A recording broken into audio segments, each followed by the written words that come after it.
Okay, let's get this Monday morning started. 2.5 minutes late, but it's here, and that's what counts. So thank you for being here, live from Lake Wissota on this Monday, June 9th. Hope you had a very good weekend. We will update the conflict in California, the one instigated by President Trump, who's playing footsie with martial law or something over there. Dr. Kristin Lyerly will visit with us. It's Men's Health Week, and so we'll talk about how guys should take care of themselves. But as far as the women, we've got a story about that too. The terrible track record on women's health in so-called pro-life states. In our second hour, we will be talking to State Senator Chris Larson. Democrats in the legislature have introduced several new packages of bills, one on gun safety, one on the rights of people in the LGBTQ community, one designed to defend the state against Trump actions that could otherwise hurt residents. We'll visit with UpNorthNews reporter Salina Heller. We'll talk sports with Jimmie Kaska. In our third hour, we'll talk about the ongoing popularity of apprenticeships in the construction trades and how the legislature can continue providing the kind of support that addresses the state's labor shortage. We'll talk to Jane Matenaer as well. Parker Olson is here. Hopefully Brittany Merlot's forecast and much more on this Monday morning. It all gets started just a little over 2 minutes from now across the Civic Media radio network and right here. We'll see you soon.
Live across Wisconsin on Civic Media, you're listening to Mornings with Pat Kreitlow, powered by UpNorthNews. Now, from our Lake Wissota studio, here is the founding editor of UpNorthNews, Pat Kreitlow. Well, hey there, Wisconsin. Good morning. It is 6:06 on this Monday morning, June 9th, 2025. It's another beautiful morning to have you here up north, despite the rain. Live from Lake Wissota, from wherever you're spending your mornings, listening across the Civic Media radio network, listening to us on the app, watching us on YouTube or Facebook, or catching us later by podcast. Thanks for starting your day and your week right here. I got a question for you. Was it a good weekend? Was it a productive weekend? Or is it one of those rare times where the weekend just didn't go quite right and you're actually like, okay, let's start over again. It's Monday, get a new routine going.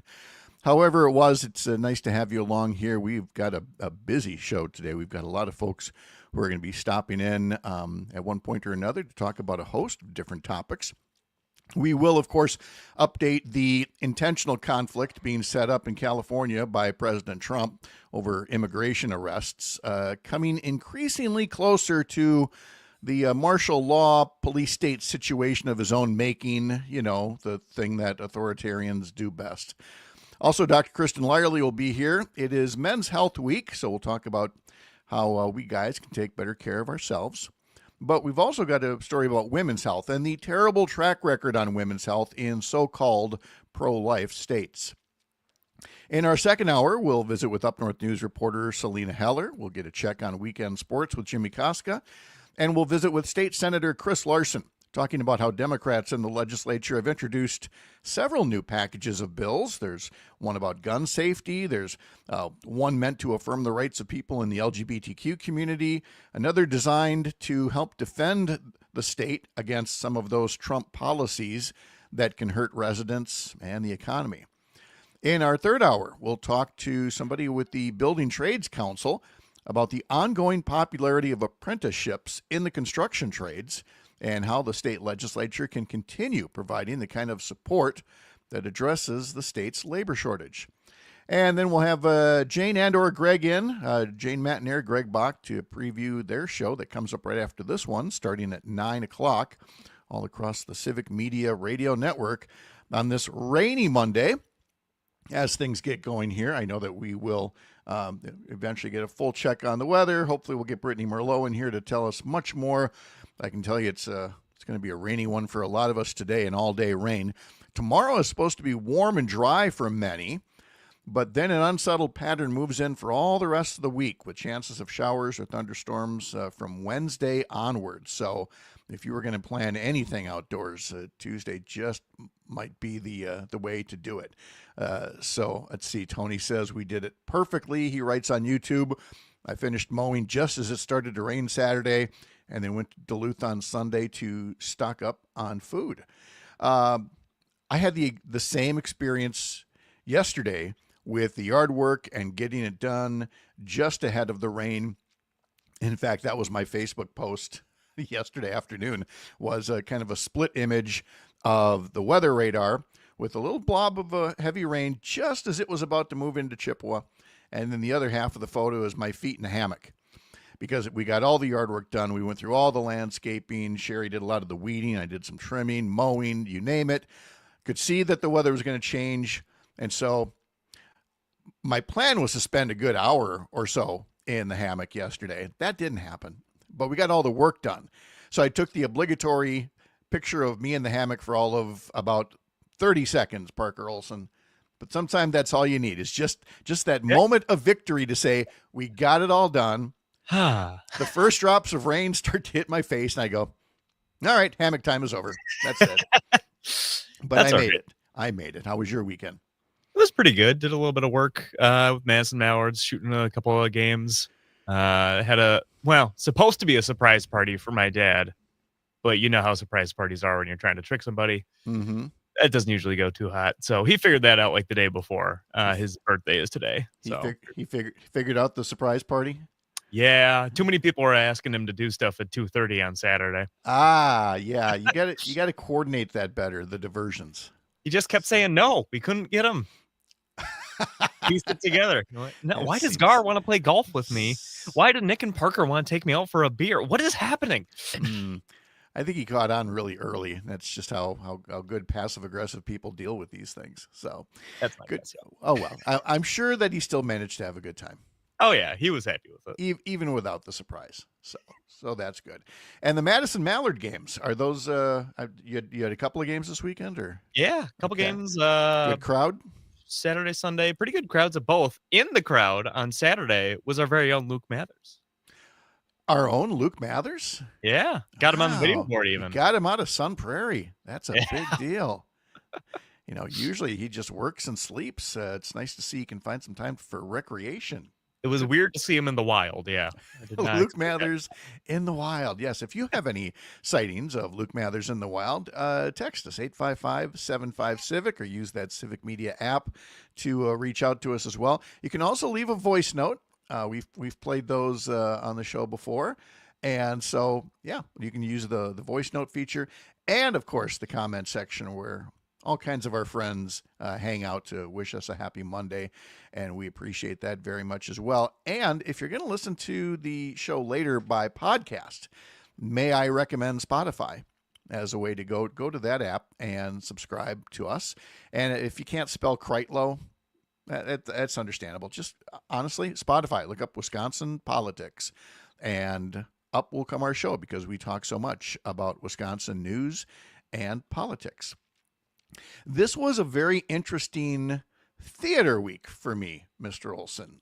I've never been in a play. I can't say I've been to a ton of plays, and yet we did watch some of the Tony Awards last night, in part because I loved Hamilton so much. Yeah. Can't believe that's been 10 years now. And so they had this 10th anniversary. Well, they said they were going to have a 10th anniversary with the original cast. And you know how this goes on the award shows, which start at 7 o'clock. And they're like, coming up, a reunion of the original cast of Hamilton. And then the next commercial break, coming up, the original cast of Hamilton. At some point, we realized what they should have said is, coming up in the next 3.5 hours. And I'm so long asleep by then. So didn't get to see that. But there was another Broadway play that I watched and a lot of other people watched without being on Broadway. And that was Saturday evening when CNN provided a live televised appearance of one of the last runs of Good Night and Good Luck with George Clooney playing Edward R. Murrow. And I have never seen a Broadway play, televised live like that before. And it was incredible. And I liked the original movie, Good Night and Good Luck, where George Clooney wasn't playing Murrow. He was playing Fred Friendly, a CBS News president. But again, that was 20 years ago. And I just wasn't sure if I would like the play or not. And it was tremendous. And I have no idea if you can go stream that now or, if it's available somewhere. But if it is, and if you have any interest in that, I would highly recommend watching Good Night and Good Luck. Not just because it's a good story about Edward R. Murrow and, CBS News and the Red Scare with Joseph McCarthy, the junior senator from Wisconsin. But I mean, it is downright chilling, the parallels to today, where again, you have people in high places trying to intimidate people in the media, and you have people in the media backing down. You have Paramount, parent company of CBS, trying to reach a deal right now, which would make CBS News look bad, even though they did nothing wrong. And yet ABC News settling. So if you know nothing about Edward R. Murrow, CBS News, and McCarthyism, that's fine. Watch it, get a sense for what happened then, and tell me you don't notice the parallels to today either. And it was just good entertainment. Interesting. I'll have to check that out. I have not heard of that. I am a musical person, so I will have to look that up. Oh, you like doing musical shows? Yeah. Okay. I was in 3 musicals when I was in high school. Yeah. Oh, okay. Like leading roles or supporting? Or, I mean, are you known for belting out a particular song? Not particularly. No, I did have a lead-ish role. What year was that? My sophomore year. Okay. Yeah, I was the mayor. I was Mr. Mayor of Whoville. Of Whoville. Yeah. Oh, very nice. Okay. Alicia puts on YouTube here, I was stage manager for a musical in college. Yes. Tony's asking about the handsome and capable Luke Mathers at the Mallard game. And he asks, did something go wrong behind the scenes at the Mallards game and Luke solved it capably? No. Not that I know of. No. Yeah, but the thing is, he could have. Oh, he could have if he'd wanted to solve a problem. For how janky the setup is at Northwoods League for those live streams, he definitely could have solved something. but you guys made it work, and that's wonderful. All right, hey, I want to call your attention to Dan Schaefer's work, political editor of Civic Media, and of course, founder of the Recombobulation Area. He is going to be guest hosting the Maggie Dawn Show on Tuesday, along with Angela Lang from Block. And it's at that point, shortly before the show, that Dan is going to publish a column that's going to have a lot of people talking. And so, Dan will preview it for us tomorrow morning, and then you'll want to catch him on the Maggie Dawn Show coming up on Tuesday afternoon to learn more about a very important column that he's going to be publishing this week. Wisconsin Democrats will have their state convention coming up this next weekend in Wisconsin Dells. They will be selecting a new chair for the state party, also other executive officers and resolutions, all the other usual business, and of course, all the usual speculation about whether Governor Tony Evers will say anything about running for a third term. Now, he has said previously he won't decide anything until after the budget process is all done. Needless to say, there will be a lot of delegates there, with their fingers crossed, hoping that he changes his mind. And, they're the first ones to hear any kind of an announcement, up or down on a third term campaign. So I'm sure we'll have a lot to talk about a week from today after that convention. Also in our daily newsletter at Up North News, which you can sign up for over at UpNorthNewsWI.com, we've got, I did mention before, the, so-called pro-life states and their high infant mortality and child poverty rates. So we've got that there. But also for National Dairy Month, there's a little trivia in there about Wisconsin and dairying. Parker, let me bounce one or two of these off you before we go to break here. Wisconsin produces what percentage of all the cheese in America? Oh boy, it's got to be a big number. Not necessarily. I mean, it's only one state out of 50. So yeah, but it's Wisconsin. Come on, give I me know. 65%. No, 25. 1/4 of all the cheese in America is made there. How many different varieties of cheese? If I said, give me a number between 250 and 1,000. Oh, 400. 600. Not bad. Not bad at all. Let's see. I'll give you another one. 90% of Wisconsin milk is made into cheese. I'll bet a lot of people didn't know that. Wow. 90% of Wisconsin milk is made into cheese because, again, there are enough other dairies, farms, cows around the country that, it's not that our milk gets shipped out, but so much of it gets made into cheese. And later on, maybe I'll share the trivia about why do fresh cheese curds squeak? There is an actual reason that explains it.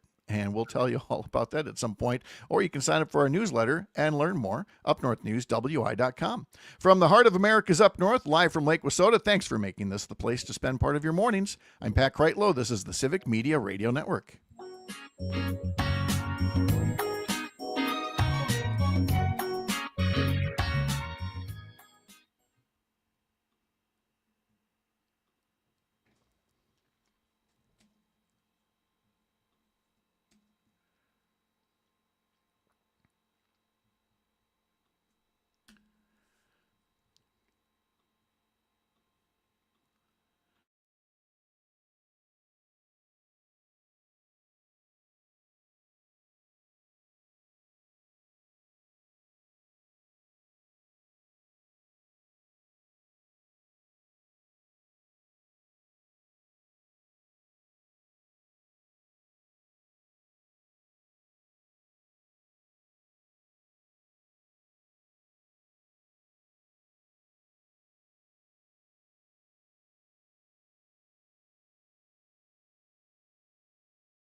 Welcome back, just about 6:23. I'm Pat Kreitlow, founding editor of Up North News. Up North News is a separate entity from Civic Media, but we so appreciate this partnership that we do 5 mornings a week from 6 to 9. And then you can follow what I do the rest of the day over at UpNorthNewsWI.com. Up North News belongs to Courier Newsroom, a pro-democracy news network, and you can find what all is happening on our side of the fence over at CourierNewsroom.com. That includes all kinds of videos, columns, newsletters. Let's see what there's video series that are on there as well, and a couple that I wanted to tell you about here. Of course, we've got our friend Mark Jacob that you hear on Friday mornings, and he has a newsletter called Stop the Presses, which you can get at stopthepresses.news or couriernewsroom.com. And his most recent column says, "You defeat Trump by concentrating on consequences." He writes, "As the Trump regime tries to bum rush our democracy with one outrageous move after another, the media scramble to cover them all. Too often, the developments get reported piecemeal. A cancer study canceled here, a false statement about autism there, and the public feels overwhelmed. And criticism that focuses on Trump's persona simply doesn't work. Trump's biggest supporters are never going to be turned off by his crude behavior," Mark writes, "or his rampant dishonesty. He makes his base of mostly white, mostly male voters feel good about themselves by sending a message that they own this country while women and people of color are just renting.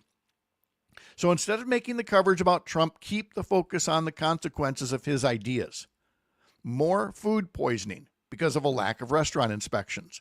More cases of measles because of vaccination cutbacks.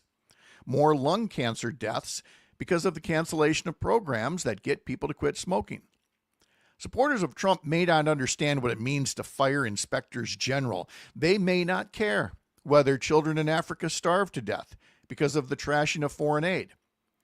But the MAGA crowd does notice when prices go up or the government services they like get cut." That's an excerpt from Mark Jacobs. Get the full column over at couriernewsroom.com or set up a subscription that comes to your inbox. Go to stopthepresses.news to get more from Mark Jacob. And again, so many other columns, podcasts out there that we'll tell you about from time to time in the coming days. But as far as Trump goes, obviously the flashpoint right now is in California, where you have a president that is intentionally, even though he said he was going after, the criminals and terrorists, has decided to just go trolling in Home Depot parking lots and round up brown-skinned people who have been working, paying taxes, supporting families, helping keep our economy alive.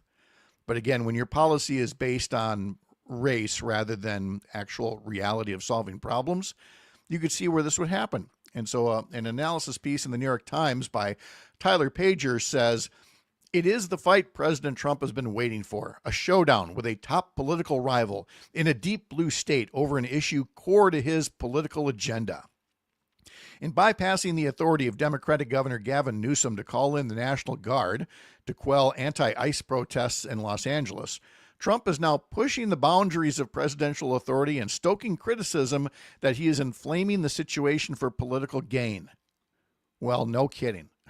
I mean, again, this line, he's pushing the boundaries of presidential authority.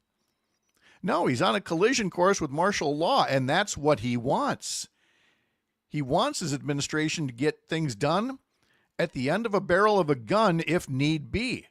That's who he is. He's been trying to tell you this from day one. The sad part isn't that he's doing it. The sad part is that there are people that cheer him on for that and who want to see this. Fortunately for us, there are still some checks and balances left, and one of the checks and balances is the First Amendment and the freedom to protest and to show other people that this is not something that is right. It doesn't sit well. But again, coming back to Mark Jacobs' point, it's a waste of our resources. We have never had a more important time for immigration reform to keep this economy going. We already know what the worker shortages are like, and yet Trump blew up a bipartisan agreement that could have fixed all of this. He's been wasting our resources, bringing the military into Los Angeles in order to pick up people off the street at a Home Depot parking lot? Is that where your tax dollars should be going instead of the things that actually benefit you, your life, and your economy?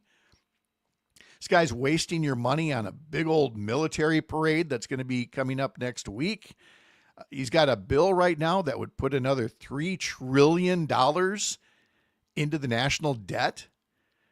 There's nothing fiscal conservative about this guy. It's a guy who is part of a group that would love to see the country continue to be divided by skin color, by gender, by sexual preference, and of course by political differences. He has seen what people in other countries do about political differences, closing down other political parties or at least rigging the game so that his opponents can't get further into power, or at least provide some checks and balances. This is who he is. So when you watch this week, as things continue to unfold and hopefully unfold peacefully, but remember that this is not some kind of chicken and egg thing where it's like, I don't know, did this start with the protesters? Did this start? No, this has always been Donald Trump's intent, to have a showdown like this that would lead, if need be, to armed conflict. Because again, the things that we're bringing back into this country that we never thought we'd see again is just stunning. Things that are worse than Watergate, things that are more corrupt, things that may be more deadly. We remember Kent State. I don't know that he does. Maybe he does, and a lot of people go, well, that was a good starting point. Keep all this in mind as you watch what he does with your resources, your time, and our national reputation, and our Bill of Rights and more in the coming days. Kristin Lyerly is on the way. Thanks for spending some time here as part of your mornings, powered by UpNorthNews. More live from Chippewa Falls after the Midwest Farm Report here on the Civic Media Radio Network.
Oh, hi there.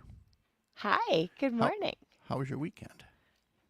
Good. We went to go see Kendrick Lamar and SZA at Soldier Field, and Oh it yeah. was so great to see Soldier Field being used for something like entertaining. I like that. Hmm.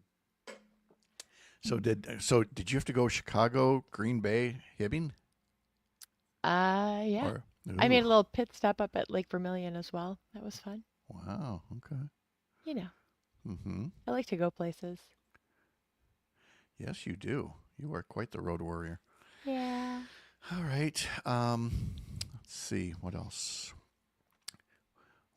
Who you had on the show this weekend, of course. Oh, Okay. yeah.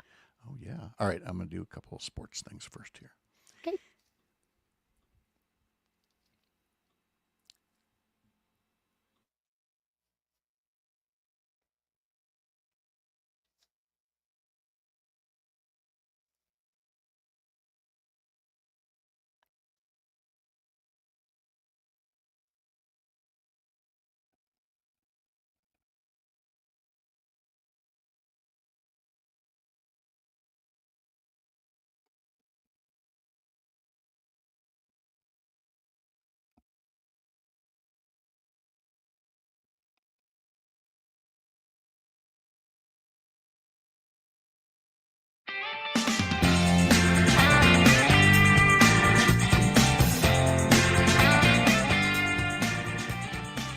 A Manny Machado home run was all it took for the San Diego Padres to beat the Brewers yesterday and take 2 out of 3. The bats have just gone quiet again. Well, not entirely, just with runners in scoring position. The Brewers have certainly found a way to get on base, but in key situations haven't been able to score. And so some very low scoring games this weekend. We'll see if that can't change with a new series still at American Family Field, but now it's Atlanta that comes to town. The pregame will get started at 6:05 this evening on several Civic Media stations. Head to civicmedia.us to learn more. Let's see. The NHL Stanley Cup Finals return tonight with Game 3 in Miami. Edmonton and Florida are tied at 1 game apiece. Oklahoma City beat the Indiana Pacers last night in the NBA Finals. That series is tied at 1 game apiece. The Game 3 will be played Wednesday in Indiana. And also, let's see, Jimmie Kaska will be on just over an hour from now, and we will be talking about the weekend in sports. Very busy for postseason action in high school sports, baseball, softball, track and field, women's soccer, boys golf, boys tennis. There's a lot going on out there, and Jimmy will have much more about it, like I said, sometime in our next hour. But let's bring in Dr. Kristin Lyerly, host of the Dr. Kristin Lyerly Show. I believe that happened this weekend. It did. We Oh, talked good. about Pride. It was so much fun. That's wonderful. And Mhm. let's see, then you were in Chicago, Mhm. seeing a concert, right? Yeah, we went to go see Kendrick Lamar and SZA at Soldier Field, which was really great because Soldier Field usually doesn't have a lot of entertainment, so this was something new. Yes. Nice that they found that good use for it. Very productive that way. I love the So, Bears as great opponents to the Packers. yes, Greatest rivalry in NFL history. that much is true. Yes. Hmm. And you brought one of the boys down?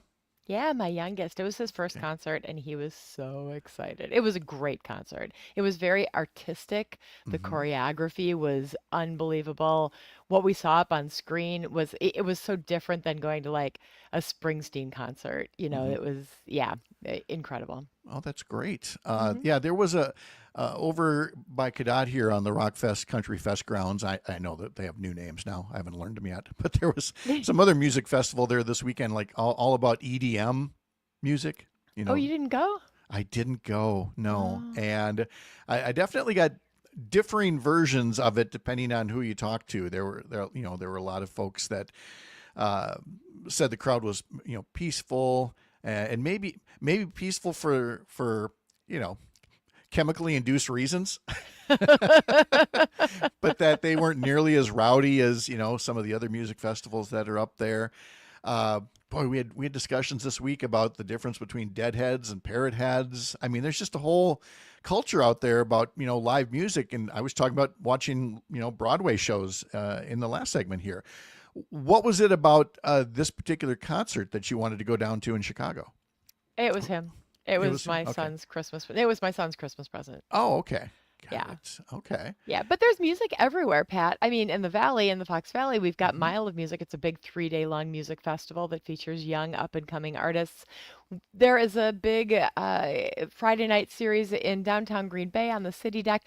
Everywhere you go in Wisconsin in the summer, there is music and so many great local folks. I'll just give a shout out to one of my faves, Pat McCurdy. Oh, Love sure. that. That's Yes. good. Yeah. All right. Well, we've got. I want to get to because you had a post about Men's Health Week or Men's Health Month the other day, I believe. Yeah, it's And Men's Health Month. yeah, and just again provide that reminder to guys not to. I mean, it even showed up in my dreams last night. I was in your dreams last No, night. somebody was hectoring Pat. me in my dreams last night about following up on the sleep apnea thing. I'm like, It's the badgering has now invaded my dreams, is where You're- it's come. You're welcome. Yes, exactly. Um, Men are much less likely to seek care for Mhm. problems. This is documented. So that's why it's important that we've got Men's Health Month. And if I can leave you with one really important thing to remember, things like diabetes and blood pressure problems and cancer, those are things that often sneak up on you that are preventable. And if you can prevent them at an early stage, you tend to do much better in the long run. So that's why every single year it's so important to go to your healthcare provider, get your blood pressure checked, do all the routine things just to make sure that there's nothing brewing. Very true. And so, yes, I have that doctor appointment in 2 weeks here. So Yeah. we'll get the update. You're a good man, Pat Kreitlow. Oh, okay, fine. In the daily newsletter today, Kristin Lyerly included a story about states that claim to be quote unquote pro-life, but how pro-life is it if, along with the abortion bans you have in place, you're also among the top 10 states for the highest infant mortality rates, the highest child poverty rates, and the least affordable health care. Now, spoiler alert, as Christina notes, all of those states are run by Republicans. She talks about Mississippi, Louisiana, Arkansas, Alabama, South Dakota.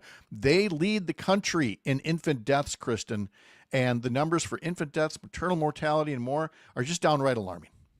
And maternal mortality. We know that moms who live in states with abortion bans are 3 times more likely to die as a result of their pregnancies. We know that these babies are more likely to die. So when Republicans say that they are the pro-life party, it demonstrates to me where that life is. We're not seeing it in the stats. It is not there No. because, and I've said it over and over again, and I'll say it always, abortion is healthcare. It's complicated. These are complex issues. You can't directly connect the dots. They are hard to talk about. They involve so many different emotions and feelings and values and ideologies, all of that. And that's why nobody can make your personal healthcare decisions except for you. Right. And the thing is, the source for this article was actually a report in the BBC, because again, other countries are looking at, allies are looking at us and going, "What are you guys doing over here?" With women's health and with family health, not to mention personal liberties and everything else that we've already talked about this morning. And I don't have an easy answer, because we know the answers. The answers are better health care, freedom of health choices for women, better resources that go to these things. And it's not that shocking when you don't do those things that we have reports like this one. Maternal mortality, moms dying related to their pregnancies, that was bad long before all of the current badness. Even when abortion was more accessible in this country, just basically because we don't have access to fundamental health care. Women don't have access to contraception. They don't have access to safe birth in many cases. There are so many different places where we can make a difference, especially in rural communities. I mean, 50% of pregnancies in rural communities are managed by, are covered by Medicaid. And if we're cutting back on Medicaid because we are trying to give tax breaks to rich people, who will suffer? It's women and children and families in rural communities. Yeah. And I can't say that enough, because it's so, like I said, it's so hard to connect those dots directly. But the proof is in the pudding, and it's been there for years and years, and it keeps getting worse. Over at Courier Newsroom, there is another column I would point people to, a newsletter by Nina Burley called American Freak Show. It's a weekly newsletter that keeps an eye on MAGA extremism and its absurdity. And Nina's column, this latest one, the headline is, "Ladies, Please Step Out in the Parking Lot to Die, a story of Texas chainsaw misogyny." She writes, "The Trump administration is really sticking it to women, and since so many of the abuses emerged from the test kitchen of women hating that is the Lone Star State, I call this Texas chainsaw misogyny. Texas is always trailblazing new territory and using state power to control women's bodies. They've had on the books for years a sick bounty law that grants $10,000 to any citizen who reports a woman who gets an abortion, anyone who provides or aids and abets in one, or provides medical abortion drugs. The state even allows men to sue their partners who receive an abortion, as well as any friends who help them do so in court. After the Dobbs ruling, the Biden administration instructed hospitals they had to continue treating bleeding and otherwise endangered pregnant women under the Federal Emergency Medical Treatment and Labor Act, or EMTALA. Last week, a Trump edict repealed the Biden guidance. The meaning is explicit. American women are on their own, and the Trump government would rather they bleed out in a parking lot or face a lifetime without working reproductive organs rather than have a healthcare worker help them. And I bring in an obstetrician gynecologist for a little affirmation on this in case there are people out there going, oh, that sounds rather alarmist and extreme. Don't think that this isn't happening, because it is. It's just not happening to you right now. And that's the problem. Until it becomes personal, whether we're talking about the economy or abortion or getting a cancer diagnosis, it doesn't mean nearly as much to you until it happens to you. So I can guarantee you that this is happening in Texas, it's happening in Idaho, it's happening in Wisconsin. There's a lot of fear, there is a lot of division over this issue, and people are suffering, and frankly, they're dying as a result of it. It has to stop at some point, but I don't know where the bottom is, Pat. Like, at what point do we as a society say, you know what, this is a difficult situation, but but we need to provide health care to people who can get pregnant? I wish I knew the answer to that as well, but we don't. And I keep becoming amazed at the ways that we go backwards. I spoke in the last segment about Watergate, for example, about Kent State, and now I'm going to go back even further. Over the weekend was the 60th anniversary of the Griswold decision. The Griswold decision was a case called Griswold v. Connecticut. The U.S. Supreme Court decided in 1965 that states could no longer criminalize the use of contraception by married couples. Let me say that again for the younger folks out there who go, what? They did what? Yeah, this Supreme Court decision finally stopped states from criminalizing the use of contraception by married couples. And then, Kristin, it was eventually expanded so that, any women, you didn't just have to be married to be able to get birth control pills. That's where we were in this country only 60 years ago. I've met women who had to get permission from their husbands in order to get contraception. How crazy is that? But it was not that long ago. And for single women, it was even less. It was in my lifetime. It's really hard to believe that it has only been that short period of time and that this is still continuing to happen. But this is happening even now. We're seeing restrictions on access to contraception, to pregnancy-related care, certainly to abortion care. Again, there is no bottom here. We are backsliding in the wrong direction. And it is so incredibly important for us as people to stand up and say, we're not going to do this anymore. We demand health care. We demand pregnancy-related care because we're dying without it. And by the way, for anybody going, well, we wouldn't backtrack that far. First off, Roe v. Wade is gone.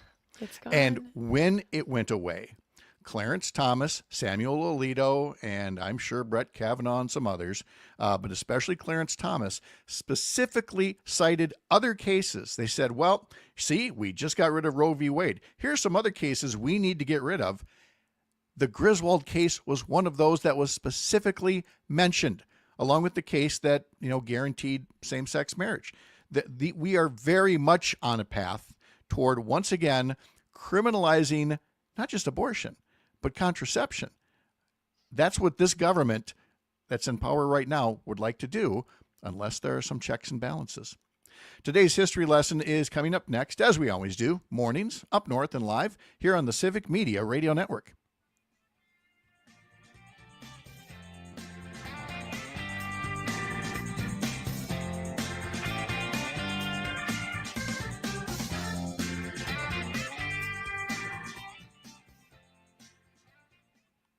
Some days we do the funny segments, and some days we do the important segments.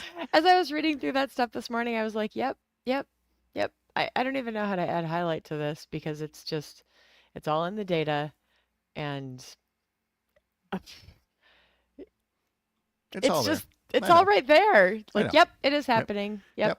It is healthcare. But you can see in the comment sections people cheering it on, and won't be happy until they can, do whatever they want with whomever they want. So until it happens to them. Oh yeah. Then when it happens to, we know. Let's see. Where's today's history notes? Hey Parker, how are ya? I'm good. How are you? How was the concert? It was so good. Yeah. It was crazy good. I couldn't see them super well, but the video screens were ginormous. Yeah. And the way that they ran the production, it wasn't just like they were capturing the artists on stage. There were all of these layers and how they were changing the video. I've never seen anything like it. I would love to get behind the scenes of the production of live shows like that. That seems really interesting to me because it is a lot of stuff. And I've seen a lot of concerts, but usually they're like rock concerts and, they really feature the band. There was no band. There was like every once in a while a guitar player would come out, but it was really like the two of them singing and then these incredibly well choreographed moves, and the visuals were fire and fireworks, and it was something else. That's sweet. That sounds really fun. Oh. Salina's off today. Oh. I gotta look at these things ahead of time, so I don't say things like Kristin Lyerly will be here. No, she won't. Salina Heller will be here. No, she won't. Yeah, that's okay. And I don't know if Brittany will be here or not, 'cause she didn't send a forecast along. So she hasn't said anything to me. So okay. Okay. And how is your Monday looking up there? You got clinic, or are you? I don't good? know. Are you just on call, hanging around? Find out in 10 minutes. Okie dokie. Uh-oh, somebody's trying to break into my Facebook account. Oh. Yeah, they're active this morning. Mm-hmm. So.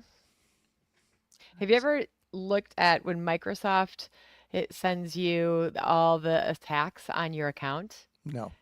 Yeah, it's really scary. It is like ping from this country, ping from this country, ping from this country. Yeah. All right, 20 seconds here.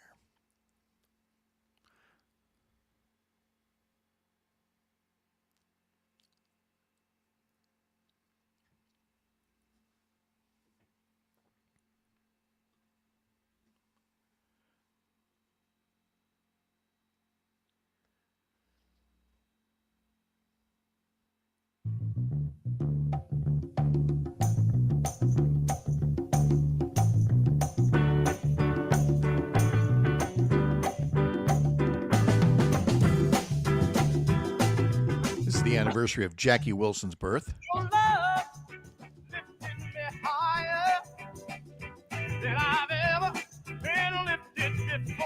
Happy Monday, everybody. Woo woo! Jackie Wilson was born in Detroit this day in 1934. Gone way too early back in 1984. We got a lot of birthdays to report today on this, June 9th. Michael J. Fox, little Michael J. Fox, family time, 64 years old today. So is Aaron Sorkin. They were born on the same day. Oh, wow. Yeah, 64 today. Johnny Depp, happy birthday, 62 years old today. I remember Johnny Depp. Remember 21 Jump Street? He was like the hot new actor on the scene. you know. Mm-hmm. Natalie Portman is 44 years old today. Born this day in 1915 in Waukesha, Wisconsin, a key developer of the electric guitar, one Les Paul. That's why your love.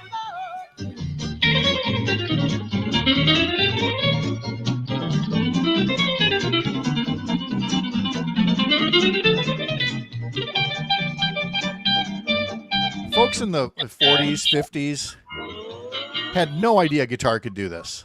Mm-hmm. And imagine if he could jam today with, you know, some of the greats that we've had since then, you know, your Eddie Van Halen's and others.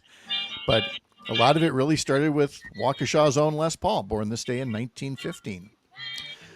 On this day in 1973, Secretariat won the Triple Crown.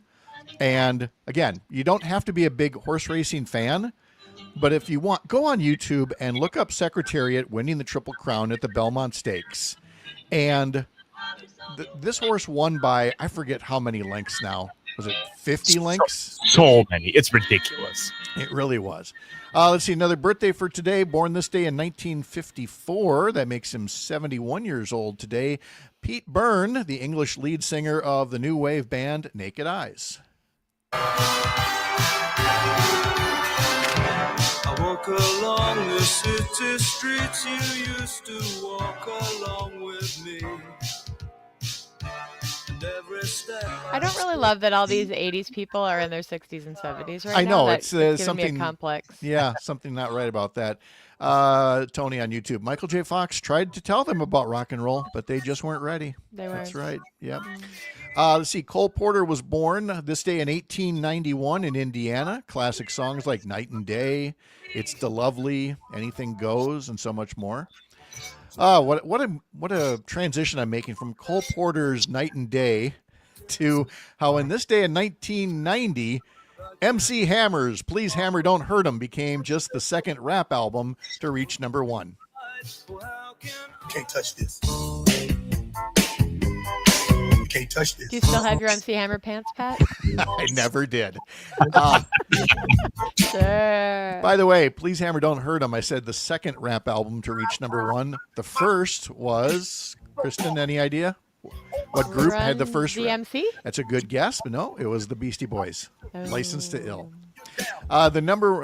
So MC Hammer here had the number one album this week in 1990. The number one single this week in 1990 was Wilson Phillips with Hold On.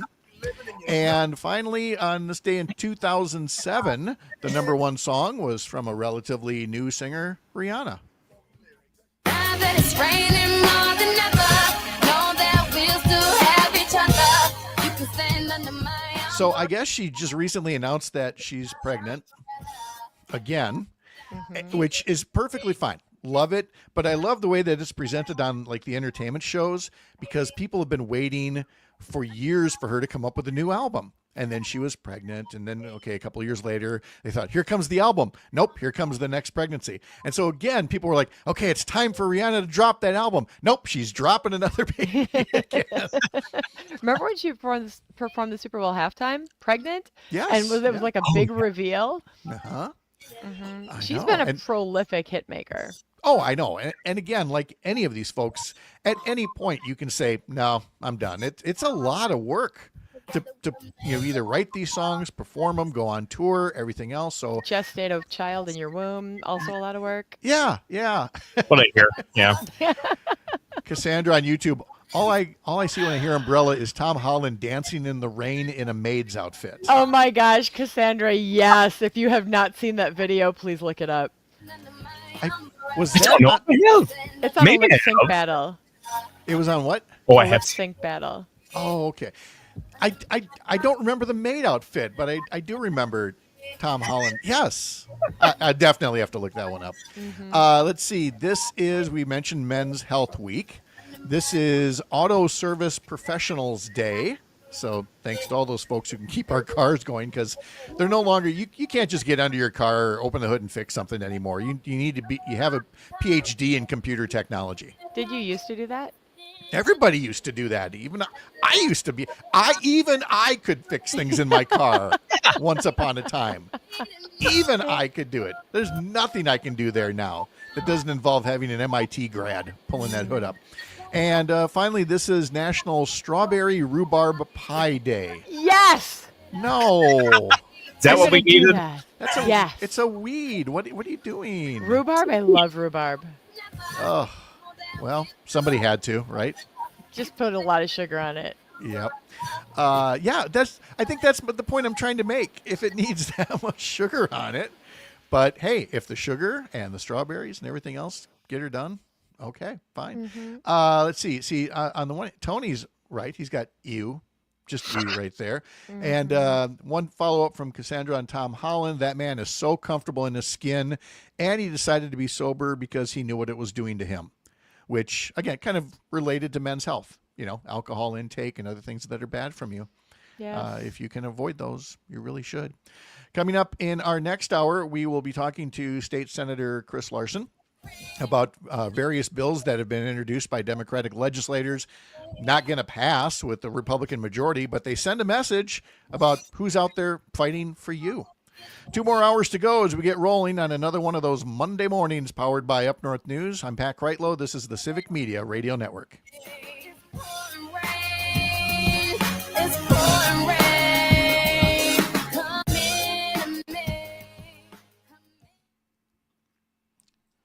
We were 5 seconds off from me being able to not have to backtrack a little bit in Umbrella, and I'm so upset about it. It was so close. What do you mean? I had to bring it down and go backwards a couple of seconds so that we didn't run out of music, like 3 seconds. Oh, before break. really? I was so Oh, close. good work. All right. All right. So I'm just dropping the Salina reference here in the show, hour 2. There you go. So that's ready to go now. Thank you. So, Kristin, you okay to hang around, or do you have to run off? Okay. I'm getting a text from my partner. Okay. Mm-hmm.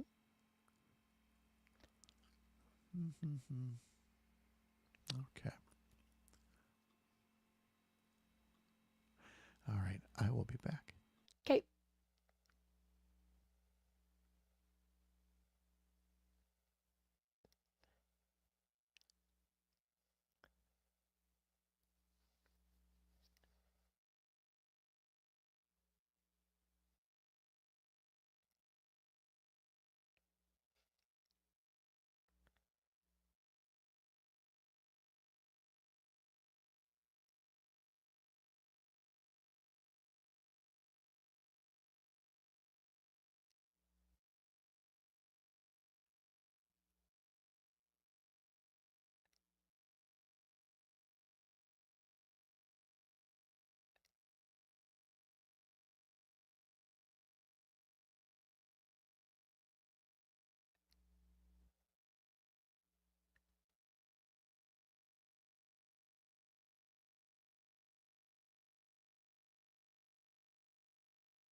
Hooray! Hey. It's Brittany. That made my whole week, actually. Good. Ah. Well, it's only downhill from here. Okay, 20 seconds. Yay, she's back.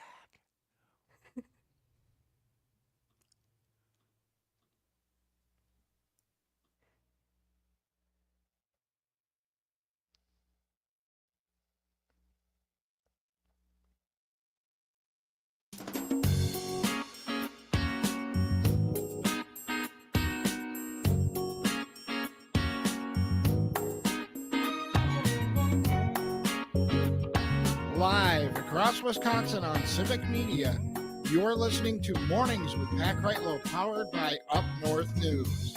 Now, from our Lake Wissota studio, here is the founding editor of UpNorthNews, Pat Kreitlow.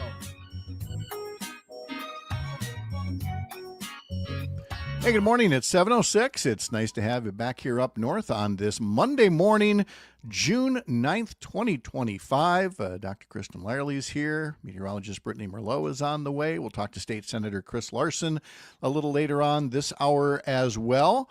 But first off, it is time once again for the Scotty Summer Text to Win contest. Done statewide around the network 4 times a day. You can either win $100 cash or a pair of Brewers tickets, club level, great seats. And every time you enter, it puts you in the drawing for one of the grand prizes, a little vacation getaway in Wisconsin Dells or in Door County, some gas money to get you there as well. Each time we do this, there's a different keyword that you need to text us through the Civic Media app before the end of the hour. So get that Civic Media app, places like Apple and Google. Go to one of the stations on the app and use the text button to send us the keyword. So here we go. For this hour, the prize is $100 cash, and the keyword is lawn, L-A-W-N, lawn, L-A-W-N. You have until the end of the hour to text that. Then you'll have new chances to play with new keywords at 11 a.m., 2 p.m., and 4 p.m., part of the Scotty Summer Text to Win contest. And again, this hour's keyword is lawn. $100 is the prize. But that pales in comparison to the prize we have here with the return of meteorologist Brittany Merlot to give us the forecast for this week. Hey, Welcome back. How are you? I'm good. Much, much better this week. How are you guys doing? I missed you. Well, great. We missed you too very much. But we welcome you back on a rainy day over here in the Chippewa Valley. And I guess we're not going to be talking drought this week at all. No, no. You know, I mean, if anything, maybe for a day tomorrow. But otherwise, it's what's the word I used on Friday? Unstable. Unstable. Yeah, kind of has that, because you just didn't know, is it going to rain here? Is it going to rain there? And is that kind of what we're facing here for a little while? Unfortunately, yeah. We're going to try to figure out when we can get that lawn cut in between all of these chances for rain this week. So we've got a roller coaster of temperatures as well, spots of sunshine, chances for thunderstorms. So here's what's happening this morning. Right now, it is 48 degrees in Phillips.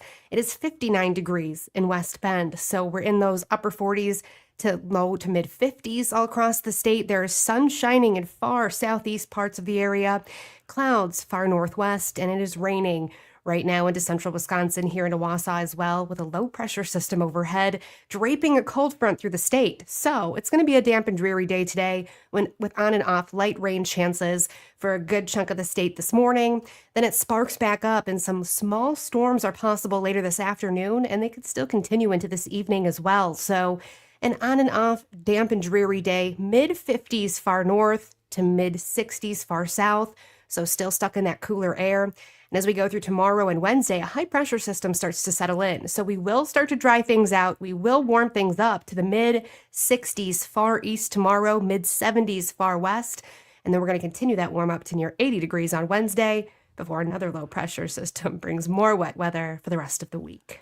Basically, we've set the table for amazing growth of things. Yes. All the things that Kristin planted this year, and all the landscaping is just going to grow like, well, I was going to say grow like weeds, but I spent the day weeding the landscaping. So no, the weeds don't get to grow, but everything else.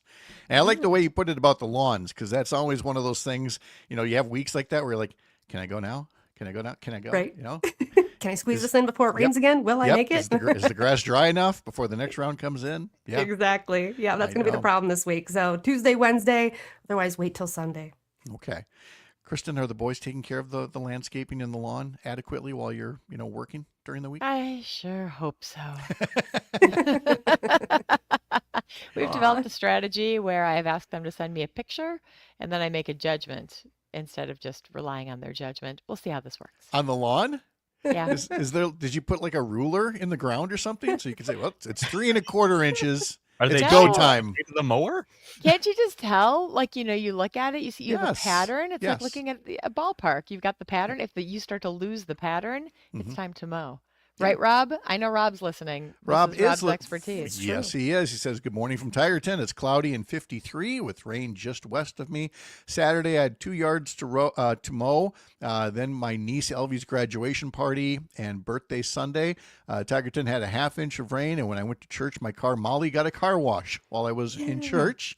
He goes on to say that this weekend I watered the flowers for Tigerton Main Street.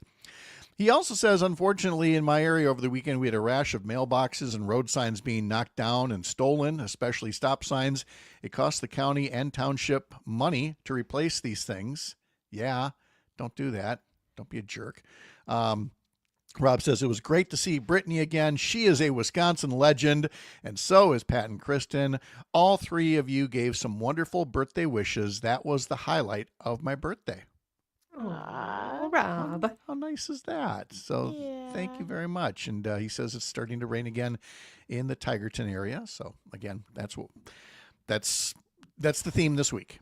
We'll just be dodging these things in and out and do all right. So do you have much, Brittany, for flowers or landscaping or any green thumb activities?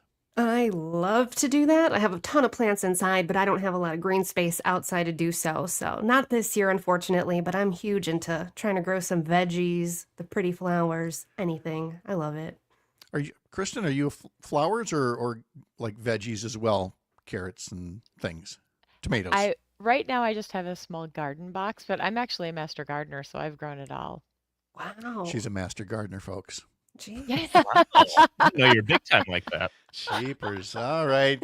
Make a note. Start the garden segment with Master Gardener, Dr. Kristin Lyerly. Garden Talk with Pat Kreitlow. Oh, boy. What makes Sherry a happy camper, though, is that there on our back deck is basil and there's mint, because that girl loves a mint julep. And when when you're growing the mint yourself, that's wonderful. And is oregano easy to grow? Because I don't like basil so much as I like oregano. I would add that to foods. I mean, try it. My mom does. That's your master gardener recommendation. I mean, try it. Okay. Well, it's not hard to grow. It's just, are you good at growing things? I don't know. Oh, Maybe ask Sherry to grow it for you. well, I could. Yeah. That's kind of where I was going with that. She could put it next to the mint. Yeah.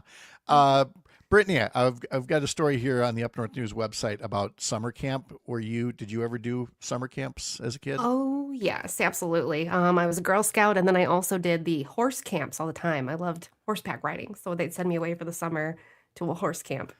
How long, when you say send you away for the summer, how long would you be gone? It felt like the whole summer. It was probably just a couple weeks, to be honest. Kristin, were you a camper? Mm-mm. I mean, No, we'd go no, camping. No, but we I didn't mean, go to I mean summer the camp. the summer camp thing. Yeah, you didn't do that. Okay, Mm-mm. Parker. Yeah, I did for a couple of summers. I was doing a tennis camp that was actually in Whitewater. So yeah. A tennis camp, so athletics. Yeah. So we got themed camps as well. Okay, just wondering about all those. I'm going to tell folks about the web story in a minute here. But Brittany, thank you You're so very welcome. much. Nice to see you again. Have a great You day. We'll too. see you again next hour for a little update on that forecast. So get your s'more sticks ready, because summer camps are kicking off, and they're not just for kids anymore. Whether you're looking for a day trip, a cozy cabin weekend getaway, a full-on wilderness retreat, there is a camp somewhere that'll let you unplug or try something new, or just relive the best parts of growing up in Wisconsin. Some camps offer a more traditional summer camp experience with fire pits, archery targets, time on the water. Others let you tap into your creative side with arts and crafts. And so on our website, there are 6 summer camps for adults that you can check out. And again, the cost varies on this, so we're just going to give you the description only here. Let's see. There's Camp Wandawega in Elkhorn, which has Airbnb cabin rentals with camp-like amenities, fire pits, private beach, fishing pier, tennis courts, archery. There's the Aldo Leopold Nature Center in Monona, a one-day adult camp with games, crafts, and friendly competitions. There's the Woodland Dunes Nature Center and Preserve in Two Rivers, hosting 3 afternoon camps this summer, each with a different theme, ranging from arts and crafts to outdoor hikes. Let's pick one more here. We'll do, let's say, the Clearing Folk School in Ellison Bay, week-long camps for grown-ups with opportunities to learn quilting, wood carving, or painting while living on site, meals included. Kristin, I'd ask if any of these appeal to you, but you do like just camping. You and Craig just take, you still got the pop-up, right? Yes, we do. Okay. I just like to be in the wilderness. But if I could just put a plug in for Camp Wandawega, apparently it is lost in time. I have friends who go there every summer, and it is this place where you go. They want to set your expectations low. There's no technology. There's none of the fancy bells and whistles. You go there and you are just camping, and it is delightful. Oh, that actually sounds really nice. I don't know that I can really unplug like that, but Maybe you should. yeah, Maybe maybe. it's time. Would really help. Tony says no one else went to church camp. Is that more of an Ohio thing? Oh no, Luther Park is a big one up here. There are many religious themed camps up in northern Wisconsin, Jewish, Christian, otherwise. But Rob in Tigerton says my summers were working on the farm as a kid, and that's why when I met Sherry and she had no interest in camping, and still doesn't. She says you have to remember on a farm, your goal was to get indoors at the end of the day. Yes. Not to sleep outdoors. Let's see. Alicia says, Dr. Kreitlow is welcome to harvest the mint someone planted in my garden before I bought my house. Oh. So she's got extra mint to share. And finally, back to Tony, who says, I like camp, sit on my couch. That's a good one. It's a fine one from time to time, like when a Brewers game is on or something like that. Speaking of which, I had to work to find the Brewers games over the weekend. The Saturday night one turned out to be the national game on Fox, which was fine. But, you first go to the FanDuel network and you see they're doing, a show about baseball trading cards or something. You're like, where's the game? And then yesterday's game, I looked on Fox. It wasn't there, not on FanDuel. Didn't see it anywhere in my TV guide. I'm like, I know this is on TV someplace. I finally looked it up. The Roku channel. Yeah. I just can't do this. All of the jumping around and searching things that I just like, it's just too much. It's too much effort. It's not fun. They didn't make it as easy as it could have been. No, not even close. But let's see what else I've got from Allison Cudahy on the text line. I have an oregano plant that is at least 18 years old. It's a perennial, no care needed, easy peasy, Alice writes. So Thank you, Alice. Yes. So maybe that's where I got to go from here. It's a perennial. If you put it in the ground, it'll keep coming back. I know that's that. Low maintenance. That's what you like. I do like low maintenance. There's enough high maintenance things in my life right now, so I would be just like sports. Yeah, there is that. Just trying to find the game. And so, of course, to do that, I had to watch a game that ended with a 1-0 score, a Manny Machado home run for the Padres. Why? Why Manny Machado? If anybody's going to beat you. But, of course, it was. And so the Padres take 2 out of 3. The Atlanta Braves come to town now for a 3-game series tonight, tomorrow evening, and Wednesday afternoon. And coverage begins at 6:05 on several Civic Media stations across the network. And tune in to civicmedia.us to learn more. From the heart of America's Up North, live from Lake Wissota, thanks for making this the place to spend part of your mornings. I'm Pat Kreitlow. This is the Civic Media Radio Network.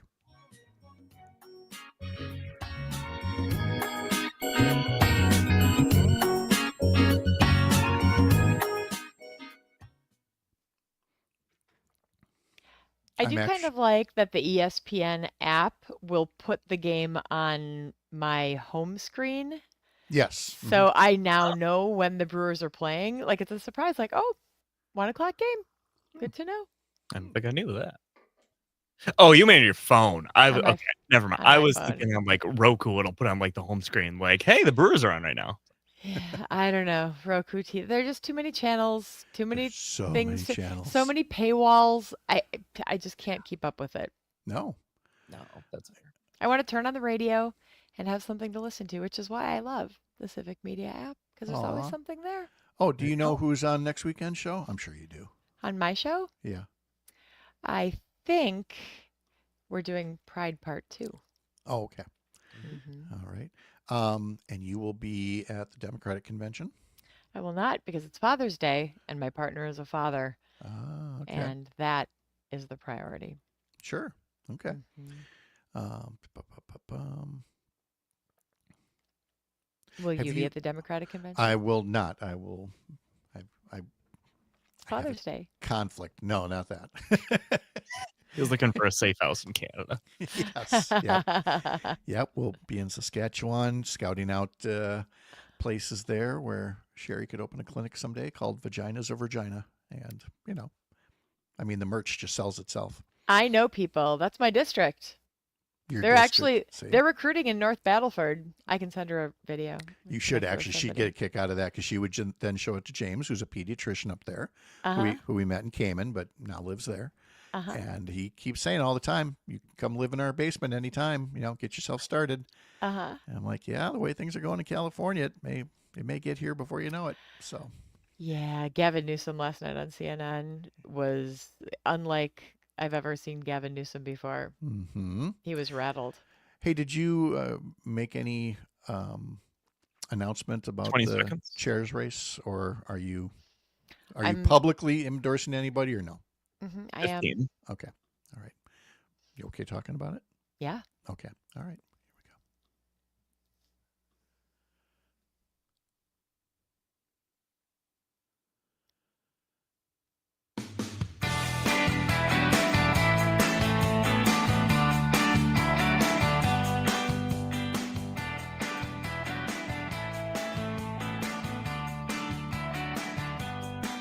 Just about 7:23 right now, and a reminder that you can get our daily newsletter over at UpNorthNewsWI.com.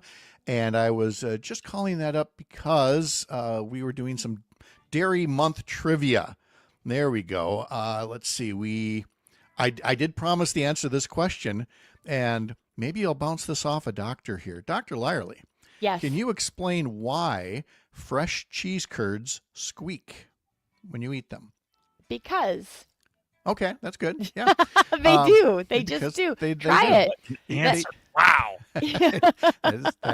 That's her med school answer right there. No, fresh cheese curds squeak because the elastic protein strands in the cheese rub up against the enamel of your teeth, and that makes the squeak. And Why does it only happen when they're fresh or That's my question. when they're because the- warm? Like because if the- you put them in the microwave. the protein strands become either less, they lose their Are elasticity. you making this up right now? I'm hypothesizing. It's a very Seems right. scientific thing that we do here I believe it. on radio. It's got to be like if they're softer. Because if they're cold, you put them Yeah. in the fridge, there's Mhm. no squeak.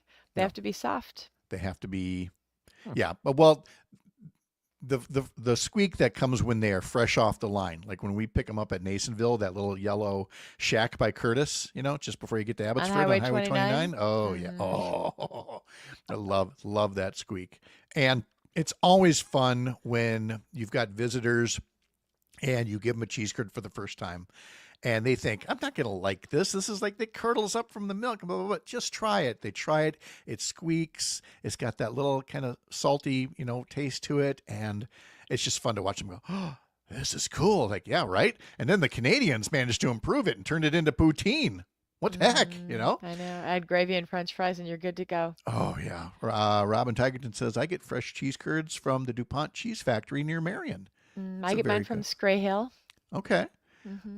Alicia also says she keeps oregano in a pot, so she has to replant every year, as we were talking about where to get your herbs and spices. We've started with mint and basil. Who knows where it's going to grow from here? So the state Democratic Convention is going to be coming up this coming weekend in Wisconsin Dells.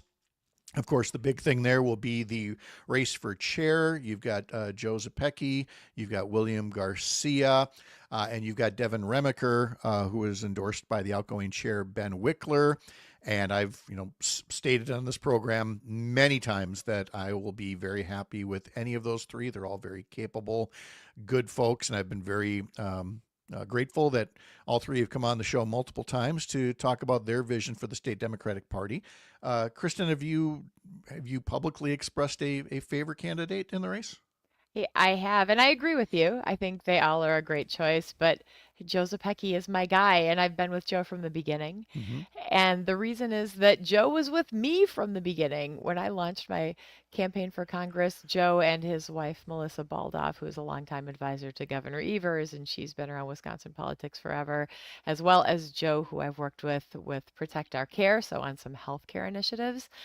They have been right there with me by my side, cheerleaders, and that has meant so much to me. And if you're a listener of the show, you know who Joe Zepecki is. You know that he breaks things down, he communicates, he's able to help bridge a lot of the gaps that I think a lot of people are feeling in the Democratic Party right now.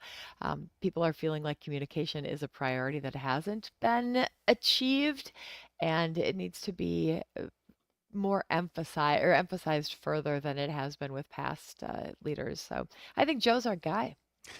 They've been such great conversations about the needs of the state Democratic Party, because the track record has been pretty good in statewide elections. I mean, the last, several Supreme Court races, with the exception of Ron Johnson, there have been a lot of other good statewide outcomes, but there is absolutely, nothing that can be taken for granted. You've got Democrats who are going to be pushing for a trifecta next year, hold the governor's seat, and now with fair maps, pick up the Assembly and the Senate. Midterms typically don't go well for the party in power, which would be the Republicans. There's going to be a lot of Trump backlash in the midterms. But having said all that, whoever wins that chair's race, you better hit the ground running. And like I said, there's not a moment for complacency. And hit the ground running outside of Madison and Milwaukee. I think there's been a lot of emphasis in the bigger cities where you can churn turnout, sure, but in order to get people in Hayward and Wausau and Hudson to get out and vote, and that's where we need to pick up those assembly seats. So that's where we need to show some love and make sure that we're communicating well, both within the party and to our neighbors and our friends. Democratic ideals and issues are really the things that are holding this country together right now. And I think most of us agree on a lot of those things. We want healthcare, we want education, we want to make sure that we've got safe spaces to live in and houses to live in. That's what Democrats believe in, but we're not doing a great job of getting those messages out. I think Joe's going to do that. There's going to be all kinds of need for exactly that kind of communication to be done.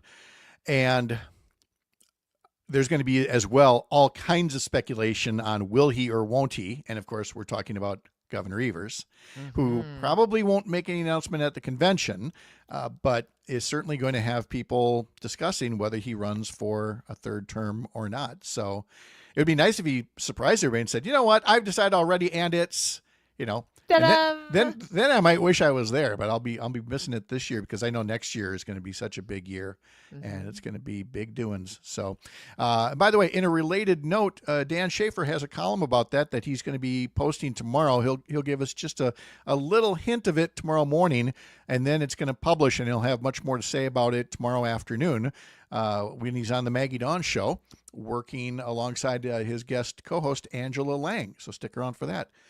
Kristin, thank you. So great to see you on the Mondays, and maybe this Friday too. Yeah, this Friday. What a great way to start and end our week. It's wonderful. Thank you so much for coming in. All right. Have a great day. We'll talk to you later. All right. You too. State Senator Chris Larson is going to be joining us next year on the Civic Media Radio Network.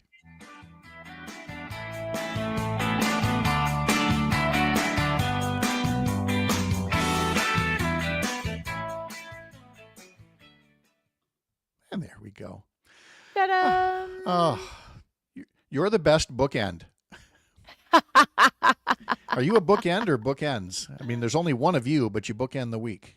Anyway, We'll I'm figure it out. one bookend who does numerous bookends. A bookend with double duty. Yes. And I'm sorry, I forgot to ask about next week's show, but we'll get that in on Friday. So, Sounds good. all right. Have a good day. Bye. Bye.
Seems like a good time to remind you that we have a keyword for the Scotty Summer Text to Win contest that's still out there that you can text to us before the end of this hour. And the word is lawn, L-A-W-N. Again, lawn, L-A-W-N is the keyword for $100. And that's this hour's prize. Plus, you're in the running for those grand prizes, a stay in the Wisconsin Dells area or in Door County, some gas money to get you there. And every entry this hour and all the other hours puts you in the running for that grand prize as well as the hourly prize. Again, do that. Text it through the Civic Media app. And we'll do this again, 11 a.m., 2 p.m., 4 p.m. And again, that's part of the Scotty Summer Text to Win contest. Brewers are taking on Atlanta in a 3-game series this evening, and then again tomorrow evening, and then Wednesday afternoon. Coverage this evening begins at 6:05. That's at stations in Richland Center, Oshkosh, Racine, Kenosha, Park Falls, and Hayward. All right, so we are waiting on Senator Chris Larson, who's going to join us, and I know that I had another note or two I wanted to share about things that you could find on the Courier Newsroom website, because a whole lot of new shows have been posted there and newsletters. We've already mentioned Nina Burley and her newsletter, American Freak Show, about all of the laws that are hostile to women being passed in the state of Texas. We talked about Mark Jacob and his Stop the Presses newsletter and the need to focus on the consequences of what Donald Trump is doing, and not so much the circus and the antics itself, but what it means to real people. Well, there's also a new video series out by Courier Newsroom, and it's called How Is This Better? It's a Courier production with Akilah Hughes, and it covers everything from politics to entertainment to tech and late-stage capitalism. How Is This Better challenges the grifters who are controlling our government, our attention, and so much of our daily lives. And let's see, I wanted to look at some of the excerpts from the most recent one. Oh, yeah, here it is, about Mark Zuckerberg. Akilah writes, once a hoodie-wearing coder preaching openness and connection, Mark Zuckerberg is now a gold chain-wearing, jiu-jitsu practicing metaverse warlord who is vibing with Trump-adjacent influencers. How did this happen?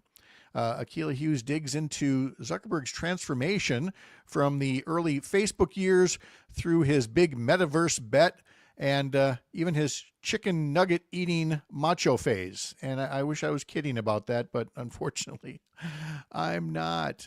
Ryan Broderick, the host of Panic World and the author of Garbage Day, and tech reporter Stephen Levy, journalist and author of Facebook The Inside Story, join Akilah to break down this evolution. As you'll notice in her new series, Akilah is always asking the question, how is this better? And wondering if Zuckerberg still cares at all about making the world more open and connected, or if he even really did. How Is This Better with Akilah Hughes is seen on YouTube. You can watch or listen on Spotify as well. You can listen on Apple Podcasts, or you can watch right from the Courier Newsroom website, couriernewsroom.com. All right. 7:39 right now. And again, we're hoping to have Chris Larson here in just a bit. There have been a lot of activity among Democratic legislators introducing bills that may not necessarily pass, but again, give you the opportunity to see who's working for you, who's standing with you.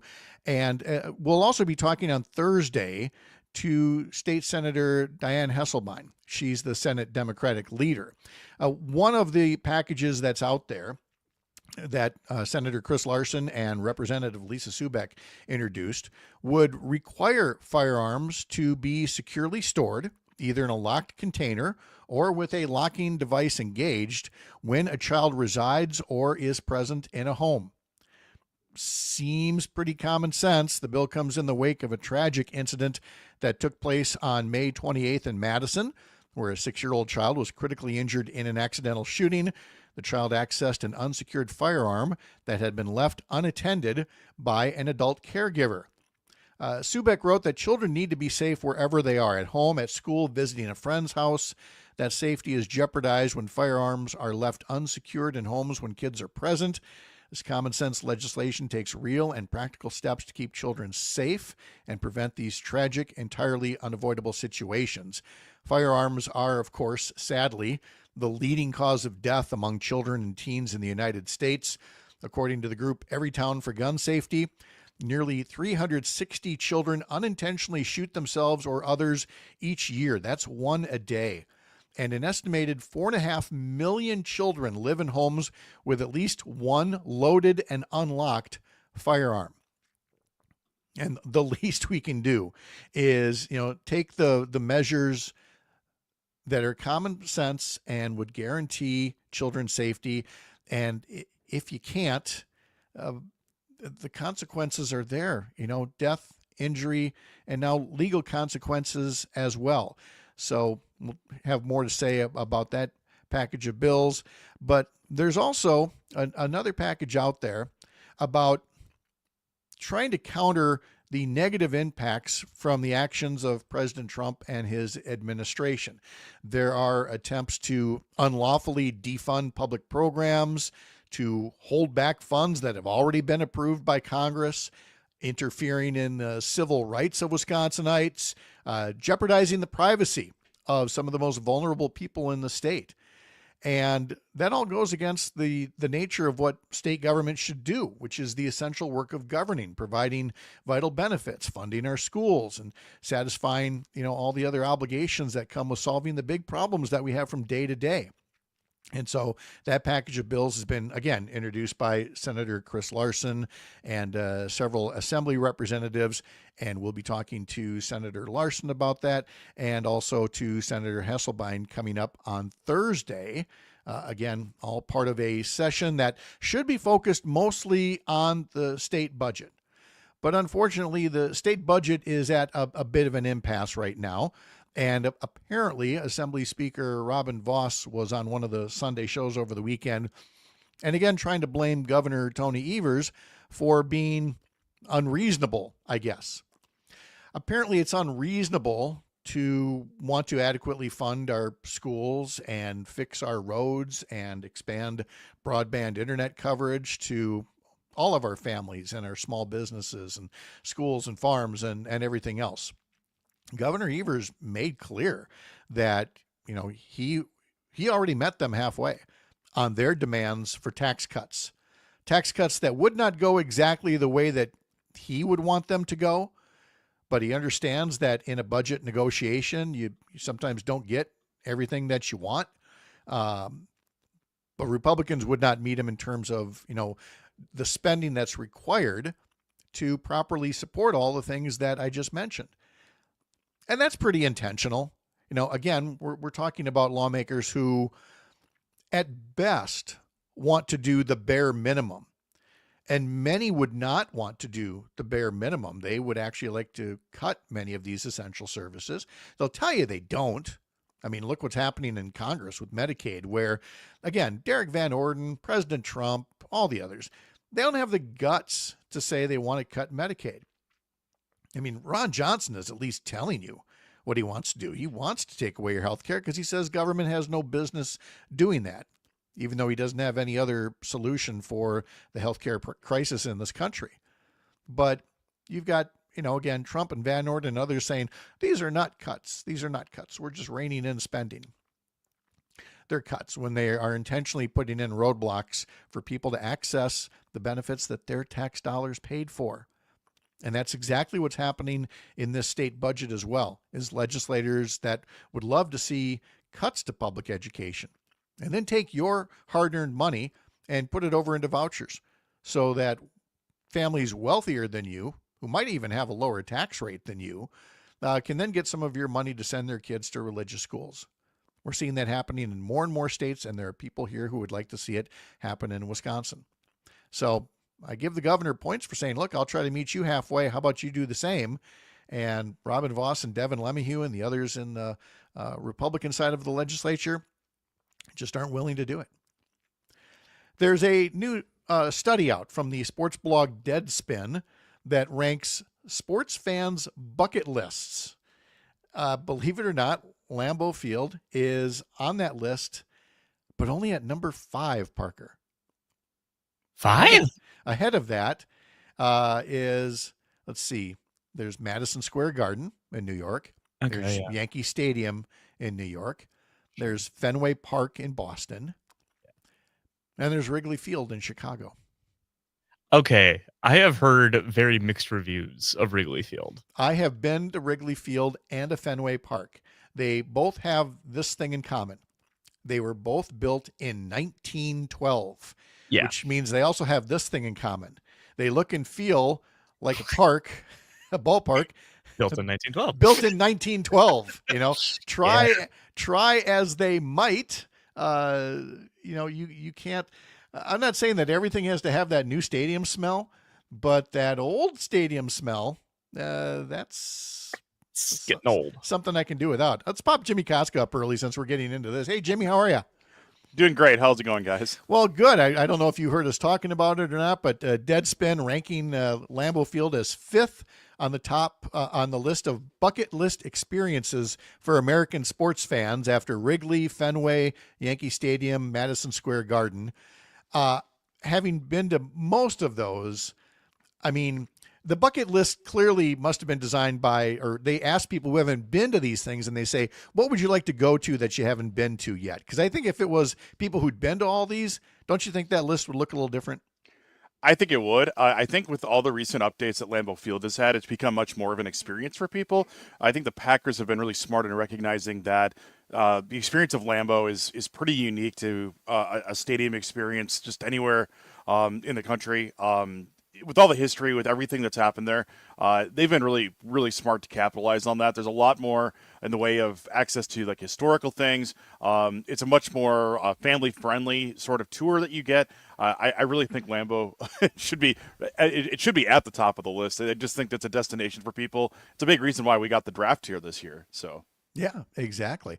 Well, thank you for that, Jimmy. And I want to talk to you in just a little bit about some of the high school postseason stuff that's going up. And the Packers have parted ways with a player that we want to talk about as well.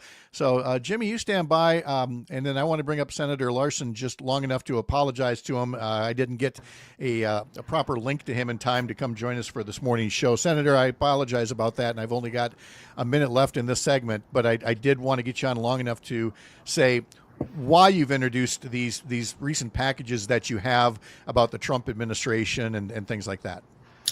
Yeah, happy to be on. It's officially Monday morning. No worries about it, Pat. But essentially, the main reason we're putting these out there is there's a recognition by legislators, and I think sometimes we get phone calls and definitely getting people coming up to us in the public saying, hey, what are you doing about the stuff that's happening federally? What's happening with the Trump administration? And responding in kind. So they've threatened a lot of different sources of funds that are used for grants. They've threatened the universities. They've threatened K-12 public education if they refuse to abide by whatever it is, whatever made up standard they've got. And so somebody's this is a way for us to push back on that. Exactly. And so some of our stations are going to cut away for a local update. Others will stick around here. We'll spend a couple of more minutes with Senator Larson, then we'll bring Jimmie Kaska back in as well. But for others, you've got a local news break coming up next on the Civic Media Radio Network.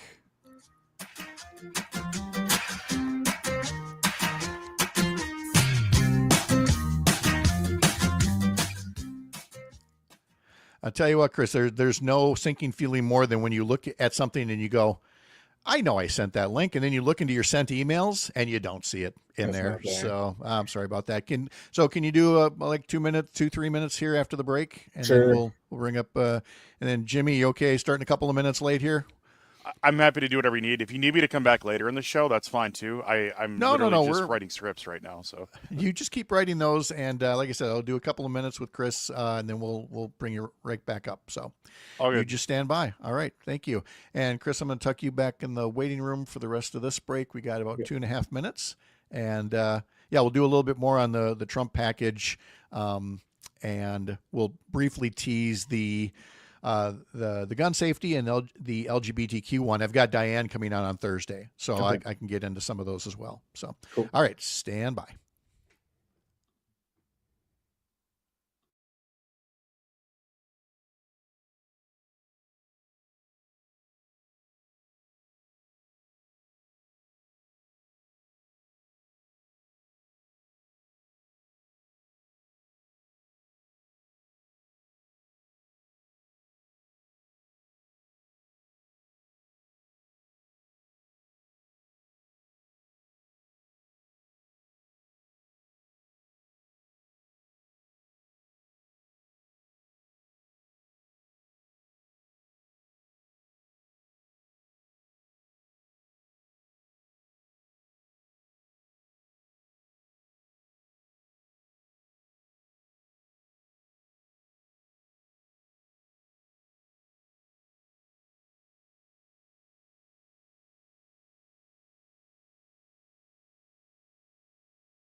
10 seconds.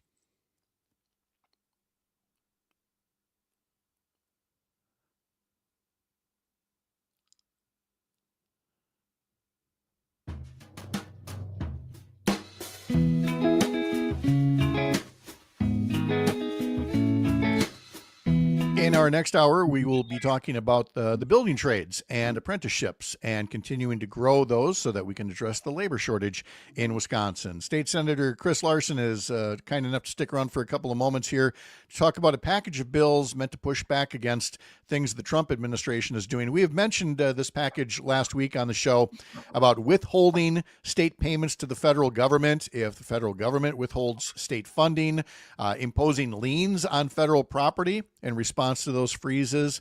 But there's also one that puts some guardrails on how Wisconsin submits personal information to the federal government.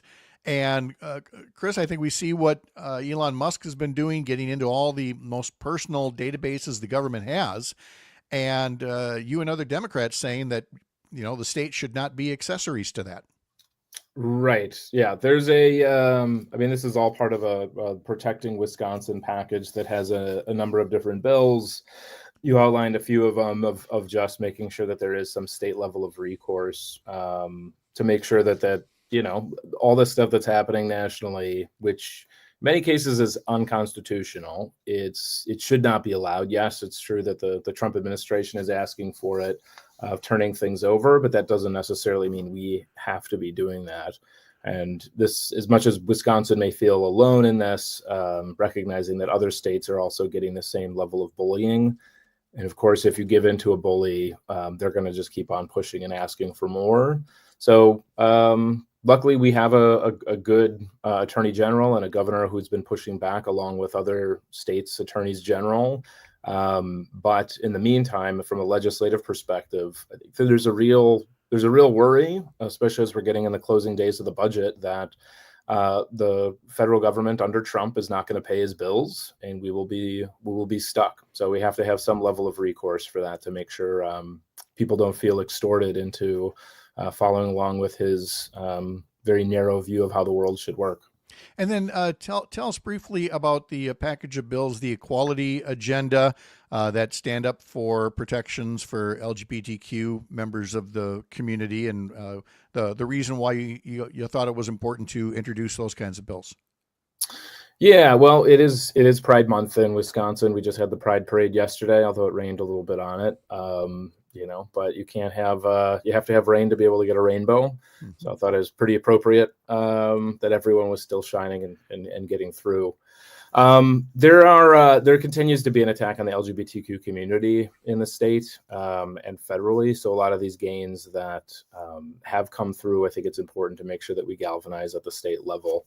And so we Democrats are leading on that. It is still, unfortunately, in some cases, it's bipartisan, at least in outside of the Capitol, but inside the Capitol, it still continues to be a partisan thing ever since, they put forward the constitutional amendment banning marriage between anyone other than a heterosexual man and a heterosexual woman, that now we have those rights in the state of Wisconsin due to the Supreme Court.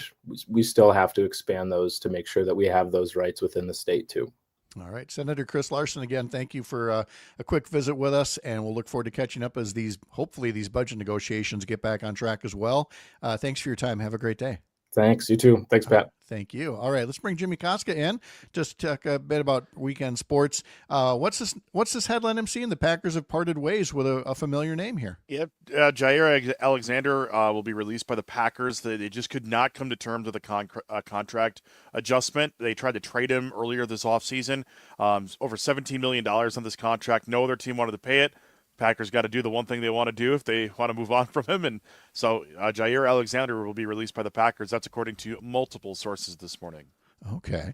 And I start with there because I don't want to I don't want to go back to Manny Machado being the only one who scored a run for the Padres, and the Padres take 2 or 3 from the Brewers. It was not an easy weekend, especially with runners in scoring position for the Brewers. Yeah, and this is kind of the thing. Last week we were talking about, the Brewers were finding the bats. They were putting together some wins, getting themselves back into contention. But the Brewers have been a 500 team ish this entire season. So you're going to see a couple steps forward, a couple steps back all year. I think the biggest thing for them is that they're trying to get their pitching healthy, and they've had some flashes of that happening. But until that all kind of comes together, I think it's going to be that one step forward, one step back, at least for the foreseeable future. Well, and the thing is, they have been on a tear lately, but so have the Cubs, and so they have not been able to catch up with them at all. And then finally, you have were you at the state track and field tournament this weekend? Yep, I was at state track and field meet to support some of the student athletes in the school I'm at. But it is one of the uniquely cool state events to go to. Much like individual wrestling, you've got dozens, hundreds of schools at an event, so you've got all these different communities coming together for a state event, and it just sets up really well. UW La Crosse is a tremendous host for this.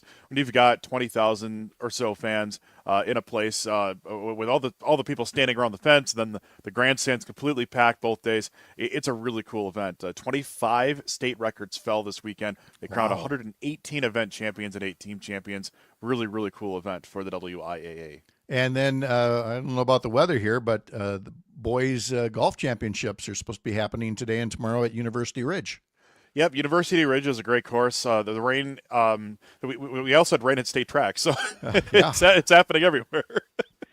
But it should still set up pretty well. University Ridge is a pretty good course for handling that kind of weather. Okay. And boys tennis championships were held this past Saturday in Madison as well. And then you wanted to note that one of the all-time winningest high school basketball coach in the state recently passed away. Yeah, Jerry Pettigrew of Cuba City passed away over the weekend. His son made the announcement on social media over the weekend. He was a member of the WBCA, the Wisconsin Basketball Coaches Association Executive Board. There's been tributes that have come out from lots of people involved in high school sports, as well as Wisconsin Badgers head coach Greg Gard, but truly a legend among legends in the state of Wisconsin when it comes to basketball. It's sad news all the way around, and Pettigrew is certainly a figure, a force to be reckoned with in the state of Wisconsin in high school hoops. All right. Jimmie, thank you for rolling with the punches here. Good to get the weekend recap from you. Have a great day. Thanks, Pat. All right. We'll talk to you a little later. Now, coming up the start of the next hour, John and Gordy from our Civic Media station in Madison. I'm Pat Kreitlow. This is the Civic Media Radio Network.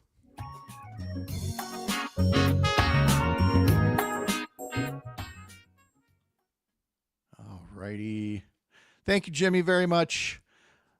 Thank you, guys. I'm happy to be flexible if stuff like that happens. No worries. Well, thank you for the notes. It just made it that much easier. I would have just continued to prattle on about the Brewers, so it's good to have other things. So yeah, no, it's fine. I'll try to send you a quick note a little earlier to help you prep. I honestly, I'm sitting there thinking, I'm like, I should probably tell them what I've got in my mind today. Yeah, and it doesn't have to be that early. Just anything right in front of my eyes is a big help whenever you send it. So thank you again. Yep, sounds good. Take care, guys. See you later. Thanks, Jimmie.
And there's Dom now.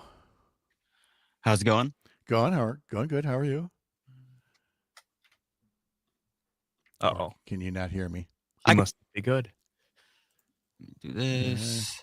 I need to add them. I don't know how to add them though. You can't add them. They need to click on the link. They need to be logged in the StreamYard and click on the link, or they need to sit in your chair. We couldn't get it last time. We're doing it this time. Dang it.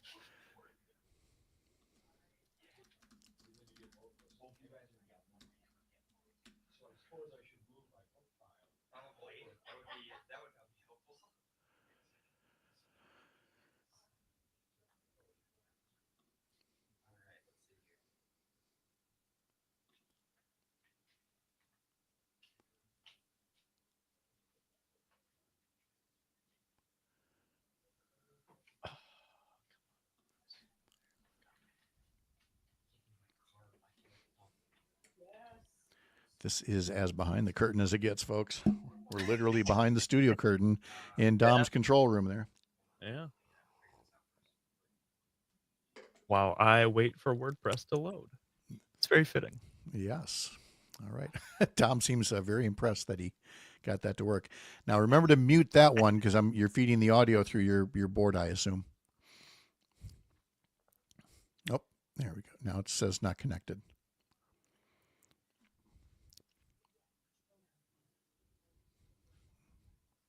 Okay, now let's try that again. All right, there's the camera. There we go. Okay.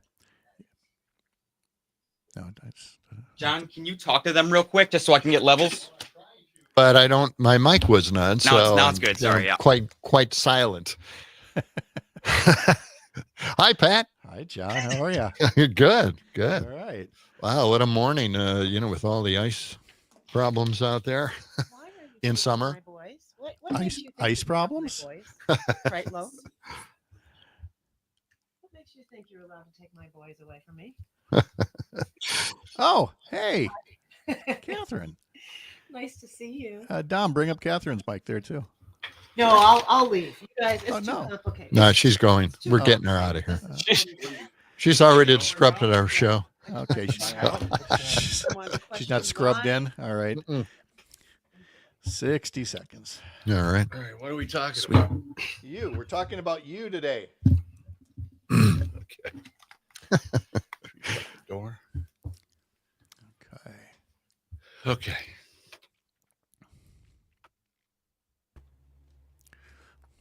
Look at that. We got Brittany there. Dom, you can shut your camera off. Parker, you may as well.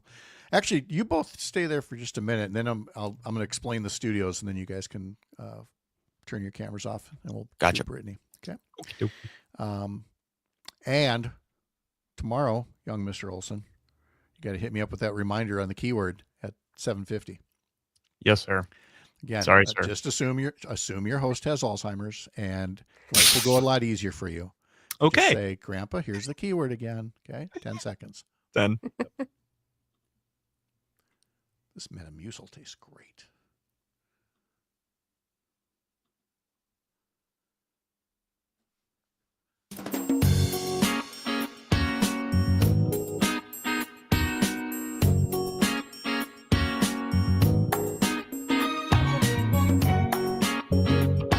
Live across Wisconsin on Civic Media, you're listening to Mornings with Pat Kreitlow, powered by UpNorthNews. Now, from our Lake Wissota studio, here is the founding editor of UpNorthNews, Pat Kreitlow. It is I, the aforementioned Pat Kreitlow, on this Monday morning, June 9th. Welcome back up north, 8:06 here on Lake Wissota, and Brittany Merlot's going to have the forecast. We're going to check in with John and Gordy down in Madison in just a bit. First, want to let you know that in the next half hour, we will be talking about apprenticeships in the building trades, and the executive director of the Building Trades Council here in Wisconsin will be our guest to talk about ways to alleviate the labor shortage in Wisconsin.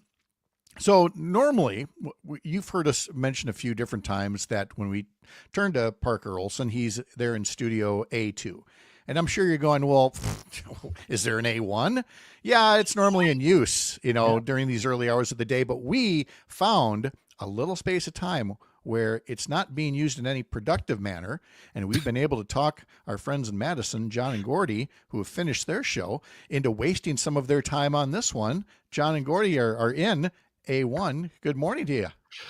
Good morning, Pat. Good morning. God, Great to be here. Yeah, wonderful to have you here. We wasted 2 hours, Pat, just waiting to be on your show. So. Well, if you could entertain anybody along the way before that happens, it would be appreciated. And I'm sure a few listeners in Madison do just that. And Dom, of course, is their producer, so he's in the control room there. Brittany Merlot is standing by there. We just wanted to show that we could pop 5 studios up on screen at once. I mean, it took nearly a Nobel Prize winning effort of engineering to get it done, but we're here. So now, having proven that point, Parker and Dom are going to shut their cameras off because it's too much for me to take in at once. I am just overstimulated. I am a toddler at this point. All I can handle right now is that Brittany Merlot is back and has a local forecast all across the state that's going to be a little rainy, a little warm, but can't wait to hear more about it. Hello, Brittany. How are you? Good morning. I'm doing pretty good. I'm happy. You're looking at this whole screen full of men. Just like, I cannot get an edge in word-wise with these guys, but right? You guys, here we go. No, I'm just kidding. The next few moments are all yours. Okay, here we go. I got the stage. I wish I had a better forecast for you, but it is pretty nice middle of the week. Today, though, this morning, we're waking up with temperatures at 48 degrees up north in Phillips, and it's about the low 60s down south into Kenosha and West Bend right now. Sunshine in eastern parts of the state. While the rest of the state's wondering, what? No way. We're stuck under these clouds still throughout the day. We are looking at rain rolling through central parts of the state right now with a low pressure system overhead, a cold front sweeping south through the state. So yes, clouds are headed your way into the eastern areas too. Highs still on the cooler side, mid-50s far north to mid-60s far south today, so only a few more degrees for our high temperatures. We're still looking at a little bit of wildfire smoke kind of hanging around Madison to Milwaukee this morning. And of course, scattered showers still continuing through this afternoon. A few small storms could spark this evening as well. None of them are expected to be severe, but a few rumbles of thunder and a little bit of rain there. But we do have a high pressure system moving in, and it's going to take control tomorrow and Wednesday. It's going to brighten the skies up. It's going to warm us up to the mid-70s tomorrow, and then we'll flirt with 80 degrees on Wednesday. So a little summer dash there in the middle of the week, and then more rain as we close the week out, unfortunately. Brittany, we appreciate the appearances here, and we know you're all over the network. Do you have to appear with these fellows over here, John and Gordy, every so often, too? I do, every single morning. Yes. I love them. They're a hoot. Oh, well, then we can check it. John, Gordy, how would you grade Ms. Merlot there with her forecast presentation today? We couldn't do without her, actually. We wouldn't have weather in Madison without her. We wouldn't have weather in Madison. She's excellent. You know, Pat, I was a TV weatherman for 20 years, and but I retired from that business more than 10 years ago. And I got to tell you, Brittany does just a fantastic job. She's right on top of the weather, not only for Madison, but for the whole state here. So we really, it's great to have her with us every morning. Oh, thank you guys. You guys are the best. Brittany knows I got my start as a TV weather person on the college TV station at UW Eau Claire. Was my very first appearance. And Brittany, when a listener discovered that there's a clip on YouTube of that with my big 80s hair way out to here, and I probably weighed 100 pounds at the time, and it just reminds Brittany of just how far she's come and how much better she is than all the rest of us, and how lucky we are to have her. Thank you, Brittany. You gotta love that though. Those old school news bloopers, or just when you're first starting out, they're the best. I don't know what you're talking about. My voice wasn't cracking at all. I think all of ours did. Even the females out of nervousness. Yes. You know what I mean? You got that camera pointed at you. Yep. Ooh. It happens. It's scary. Yep. Yeah, but then you get, you turn into old pros through time and experience and a dose of cynicism. We'll get you through a lot of things here. Thank you, Brittany. Well, Pat, what did you like working with? The magnets on your weather maps, or did you like the? It wasn't the Velcro. They were the Velcro. Yes, they were painted styrofoam, and then we would put the Velcro letters on there, the H or the L in the little fronts. I'm a little jealous. That's kind of cool. Those were the days. Yeah. OG technology. Thank you, Brittany. Have a great day. Welcome. All right. All right. We'll see you later. All right. John and Gordy are with us now from WMDX in Madison. And so folks know that we talk to people throughout the Civic Media radio network throughout the course of the week. We talk to Melissa Kay on Wednesdays from WFHR. For example, we've got James Kelly on, Earl Ingram is on. And now we've finally been able to make arrangements for some time for John and Gordy to visit with us and talk about things that they are talking about on their Madison show. But before we can get to, the Madison show and show topics and everything, since we haven't had you on this program yet, we'd like to know just a little bit more about you guys. It's John Peterson and Gordy Young, and they've been known as John and Gordy since, was it 1964? When did you guys get started on Not this? quite that far back. Okay, all right. Close. Almost. All right, well, take us back to when the earth cooled and how this all got started. I think it's about 1989 that we finally got together. Right. And that had to do with me having radio shows here in Madison at different stations that I get fired from one, move on to another. And Gordy followed that career. And we met finally at a TV station, Fox 47, started up a new station here in town. And he was the promotion director. And we ran into each other at their grand opening, which was in 1986. That's when we first met. But that's we didn't when we start first working met, yes. for a couple of years after that. We started working together. But I hired John to do some voiceover work at the TV station. And that's how we got started. And we started doing a movie show on the weekends, late night movie show where we did little things in between the commercials, little vignettes. and played really bad movies. Yeah, really awful movies. And that's where we started. Yeah. Okay. And You know, then that's- eventually we got together on the radio there. That's right. We went to a station 92, not 92.7, but another 92.1, and it was magic at the time. We just love working together. It all just fell together for us, and it's been John and Gordy ever since, actually. But I got to tell you, Pat. Yes. We got that radio station in Waukesha, WAUK, and that's where I started. That was my first on-air radio job, working at WAUK in like 1978, 79. Oh, yeah. Do you know, though, of all the people who tell stories about first jobs and all that, there's nobody out there that has stories quite like early radio stories. Like my first station was WAQE in Rice Lake, and it was in kind of an old duplex or something. WBKV in West Bend. You're in this basement studio where they didn't have anybody to clean the toilets or the bathrooms or anything. So everybody had to pitch in. Everybody's got some story about those first radio jobs and how unique they are when you get going.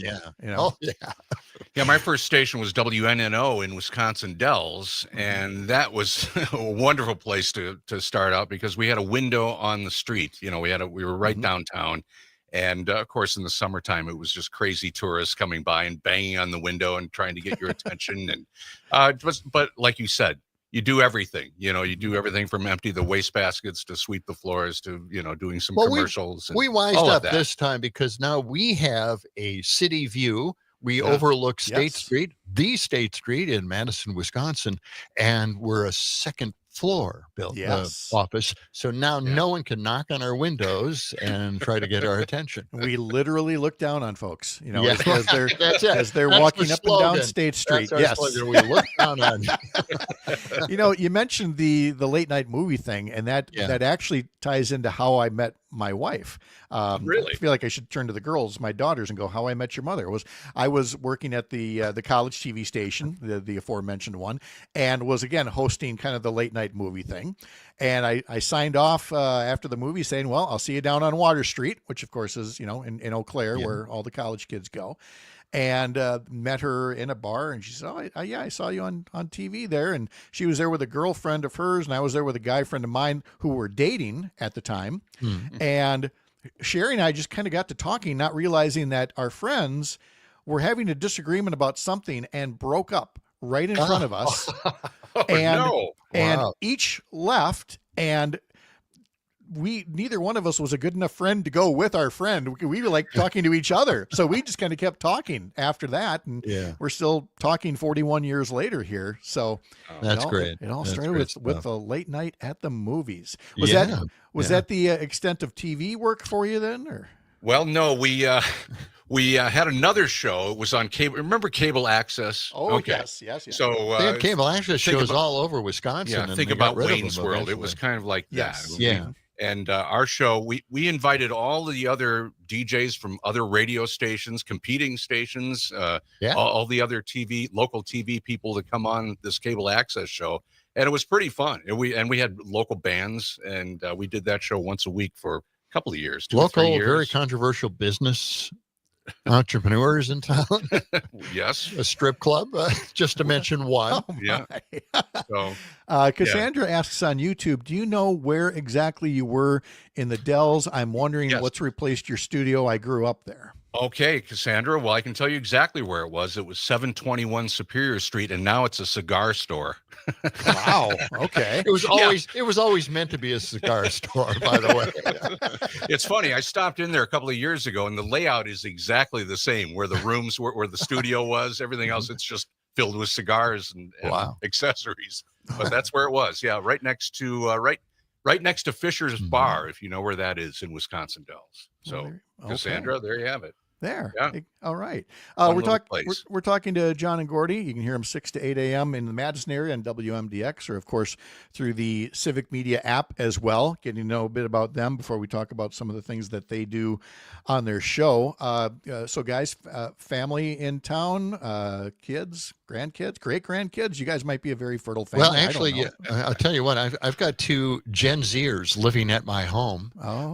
One lives upstairs in our apartment that we have in our home, and the other lives downstairs in an apartment that we also rented out at one time. So they're both living at home. I hear from them all the time. They keep me updated on all the latest news. I keep them updated on all their tech with the money I make. Yes, and it's a wonderful arrangement. I love having them around.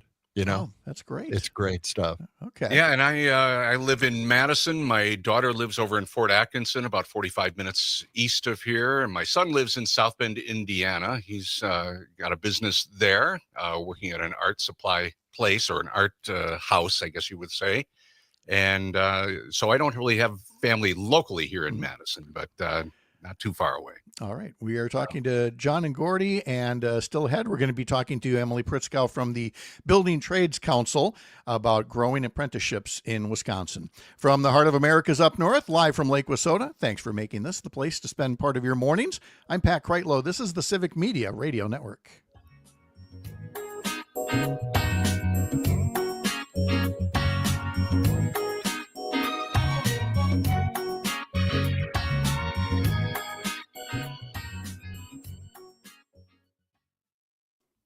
How did I do? Did I pass the audition?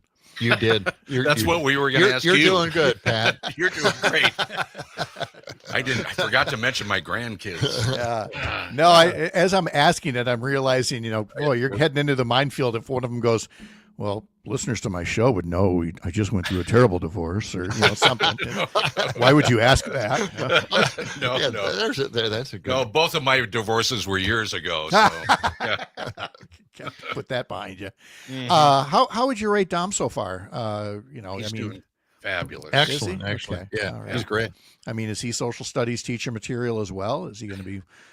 Don't know. We haven't really found out what his career path might be. Yeah, we're not sure, but I'm he's not done even really sure well. either. We're not, and not too much PTSD there with another Dom under the roof. I mean, people I don't know about this guy. I know we're worried that people think that Dom now is our engineer. Well, but or they're like, you should just start calling him Dom Jr.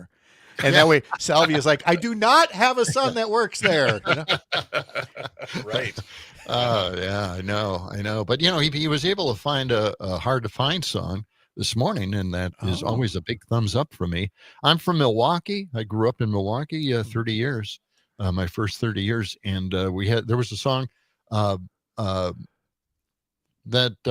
I'm a Republican, a Boy George song. Okay. What was the? I'm a Milwaukee. I'm in Milwaukee, and I know that. I'm a chameleon, or yeah, whatever I'm that a chameleon. Boy George. Yeah. Oh, it was a Karma Chameleon takeoff. Yeah, Yes, yeah. it was a parody. And I'm a Milwaukeean. Yeah, it's a great song. It's a really good song. I like it. Okay. All right.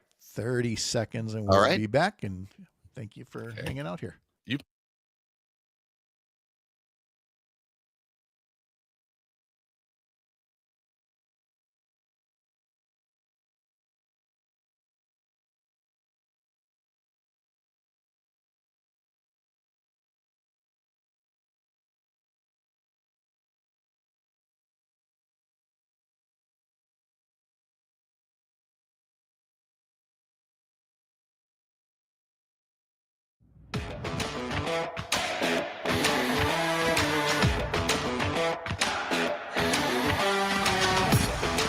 Tomorrow on the program, of course, Dan Schaefer from the Recombobulation area will be teasing a big column that he's going to be publishing tomorrow. And then we'll also have Chad Holmes from 98.9 WXC Open Wausau talking about stories that he's doing for Civic Media and the people that he's talking to up in the Wausau area. On Wednesday, we'll do that with Earl Ingram from Southeast Wisconsin and also Melissa Kay from the Wisconsin Rapids area. But now to our Madison area, where we have hired two new intrepid correspondents to talk about what's happening around there. That, of course, would be John and Gordy, John Peterson and Gordy Young from WMDX there in Madison. Their show 6 to 8 that you can hear on the radio in Madison or, of course, through the Civic Media app. Mm-hmm. How long of a hiatus or whatever was it before you started doing this show on Civic Media again? Only 29 years. Yeah. Oh, okay. So, so you looked at the Eagles with their 14 years and said, no, you can amateurs. outdo them. Yeah. I had actually moved to South Bend, Indiana in 1994. And so I was there for about 20 years before I moved back a few years ago. And then John and I kind of reconnected a couple of years ago, started here a year and a half ago. And then Catherine Lake, who became the program director here at the station, reminded everybody that we still exist by bringing us together and putting us on the air in the mornings. We had known her back in the 90s, and actually we helped start her career, she claims, right? Yes. Right? She worked for a public station here, Wart. A community. She did the morning show from a restaurant, which is like a dream come true for me, because if you can get donuts and coffee just endlessly and do a radio show, that's like heaven. I did tell the story about how my first job up in Rice Lake out of college ended up being done a talk show at the lunch counter of Heckle's Big Steer. And getting free breakfast out of that deal. Hey, there's the aforementioned Catherine Lake now to defend her honor. Well, Gordy actually finally, for the first time, admitted that they really did start my career. I was on the community radio station with about 18 listeners, and they would call me from the commercial radio station, WMAD, just to talk to me while I'm doing my show. We simulcast. Yes, we simulcast. So I got time on a commercial radio station, and then they got fired, and I took their job. Yep. The end. And now she's running away. And then she runs away. I like how she knows how to do that. I'm not putting on headphones, Kreitlow. I don't want to hear your retort. I'm just going to say what I got to say, and I'm going to move on from there. That's actually true, though. She did take our jobs after we got fired from that station, starting her career. Well, we didn't exactly get fired. They turned the station off. Yeah. Well, that's one way to go about it. That helps. Yes. Yeah. I mean, it's like when the host just turns off the lights, and everything, and it's up to the guest to figure out, I guess the party's done. I guess it's time for us to go now. We got the message at that point. Yes. Yeah. When you're doing a show in Madison, folks all around the state probably think there's a lot of fertile ground there. And I would imagine both ways that you've got your quirky people, but I know I've lived there briefly and served as a legislator. You also have some of the kindest, most big-hearted people you'll ever meet are in that area as well. Do you think of the show more as like an interview show, a call-in show, or more like storytelling about things that you see and do in the Madison area? Well, I think it's more like storytelling. We do get a couple calls. Maybe one. Yeah. Wait, no, maybe every once in a while we coax somebody to give us a call with money. But we actually like to tell stories and kind of give the temperature of what this town is all about and what the state is all about, and the temperature of the country, and the ice problem out in California we were talking about this morning. We also talked about Ron Johnson and his ties to China, which is something I found out from a Milwaukee magazine, Urban Milwaukee, from Bruce Murphy. He wrote about Ron Johnson's ties to China and making a lot of money there while he's been senator. So yeah, we touch on a lot of different things here. What's going on at the Capitol now that the Republicans are back in session? You know, we do hit the political stories, and we do hit overnight news and, you know, breaking news, such as, you know, this morning, really, with LA and the situation there. Yeah. But we also try to find, and it's tough to do nowadays, the funny in the story. You know, how can we lighten the load a little bit, because there's so much heavy news, some tragic news some mornings. So we're always trying to find something to lighten it up. Here's a secret, Pat. You know, we do talk about some serious subjects here, but in order to make it a light, happy, bubbly morning show in Madison, we throw in a little Trump here and there, because he's the clown. He's the guy who adds the jokes. So isn't it interesting that after he won, that we all at Civic Media had to get together and you know, figure out there is a path there where you're not all doom and gloom and people get mad and depressed and then they want to tune out. Right. And on the other hand, if you can't ignore it entirely, because these are important issues that are going on. And other times, I mean, you're right. It's like a clown car, and you know, where the paperwork mistakes, the court mistakes, the things that in our previous lifetimes, which wasn't that long ago, would get you fired or impeached or convicted. And now it's just part of the show. It's just part of the show, you know. That's exactly how it is now. And, you know, we were just reviewing how we got into this mess in the first place, where we fear immigrants in this country. Yeah. And if anybody remembers, could you play this? We've only got about a minute left. I just want to play a quick. Oh, no, we don't have any time for that. But, you know, there was a song about eating dogs and cats. Everybody remembers that one, that's remember? Right. Yes. Right. And that kind of fed into this fear of immigrants eating our pets. Yeah. And how crazy that is, right? And it's so crazy that everybody would catch on to the fact that they're being manipulated. And yet, here we are today. And yet, here we are with no shortage of content. John and Gordy, great to talk to you. We'll talk to you next week. Thank you so much. To you too. Yep. Thank All you, right. Pat. Yep. We appreciate it. Have a great day. Coming up next, we're going to talk to Emily Pritzkow a bit about the building trades and apprenticeships here live from Lake Wissota. What a great place to spend part of your mornings. I'm Pat Kreitlow. This is the Civic Media Radio Network.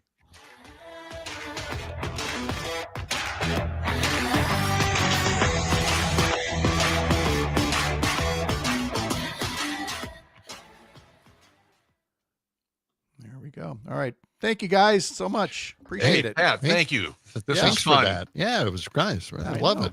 All right. Good deal. Appreciate it. Well, then let's do it again next week. It'll be fun. Okay. Sounds All right. like You bring sounds the like a donuts. plan. All right. See ya. Okay. See you later. Thank you, Pat. Dom. See ya. Thanks, guys. Emily, good morning. How are you? I'm good. How are you doing? Good. Is Pritzkow correct? That is correct. All right. Wonderful. Okay. Well, let's see. Gosh, you got good audio, good video. You're good to go here. It's a bit of a longer break, but we always appreciate you coming on early in case there is a camera or microphone issue. Are you in the Madison area, Milwaukee?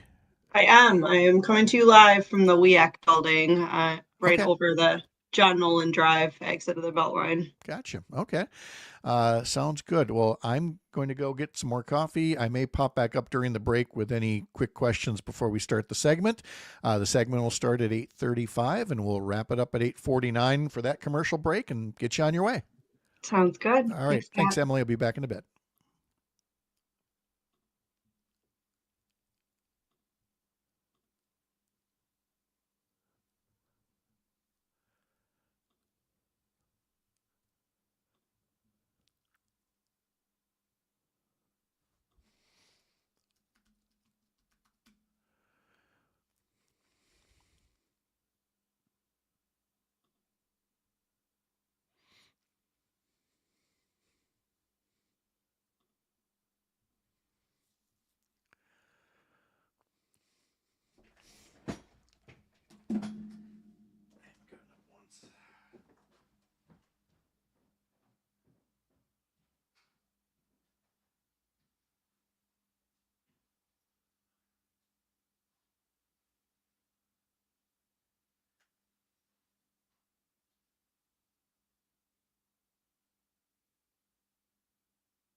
Tomorrow on the program, we'll have Dan Schaefer from the Recombobulation area. And if you're not already following him at his site or on Substack or through Civic Media, you really ought to. His political writings are very informative about what people are doing in the Capitol and elsewhere. And he'll have a column tomorrow that focuses on next year's governor's race that you're going to want to know about. We'll talk to Dan during the 8 a.m. hour tomorrow, and then he'll be filling in for Maggie Dawn tomorrow afternoon along with Angela Lang. And by that time, he will have published his column and talk all about the contents of this week's writings, which are very noteworthy indeed. Time to talk now about the building trades and the labor shortage in Wisconsin. Emily Pritzkow is here, Executive Director of Wisconsin Building Trades, and we're going to be focusing on a new report, a new study about the value of the building trades, especially union training, in addressing the Wisconsin labor shortage. Emily Pritzkow, good morning. How are you? Great. Thanks for having me, Pat.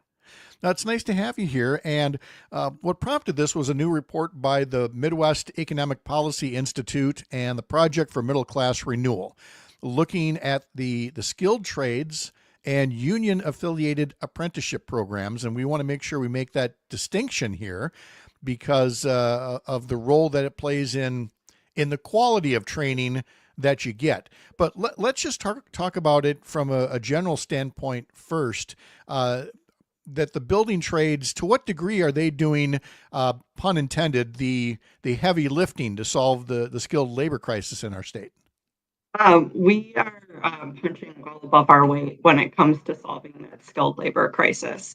That study you referenced, which I think came out in the last month or so, highlighted what in the trades I think has been a pretty well-known fact, which is that 3 out of every 4 apprentice in Wisconsin that's doing construction apprenticeship is a union apprentice. 96% of funding that goes into construction apprenticeship comes from the union trades. So when it comes to driving the next generation of skilled workers, we're doing it all. We're carrying that weight, as you said, and we're doing it really well and delivering amazing outcomes for contractors, for end users on these projects, for communities. And it's happening because you're seeing, historic investments in infrastructure through the bipartisan infrastructure law, in renewable energy through the Inflation Reduction Act, and just through the recovery that came from the pandemic, the increase in domestic manufacturing. Now, current events notwithstanding, we know that the Trump administration is trying to put the brakes on all of those things, but there are already so many things in the pipeline right now that are underway that really underscore the significance of there is still work to be had in the skilled trades and in the construction trades overall, right, Emily? Yes.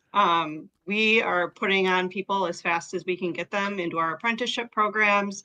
That includes, I want to say this early on, the average age of our apprentice is usually between 27 and 30-ish. It fluctuates every year, but this is a great opportunity for people who maybe are not super happy with the career they're in right now and are looking for pension, gold standard health insurance, a flexible schedule, the ability to work with your brain and your hands, and by the way, to make an amazing living.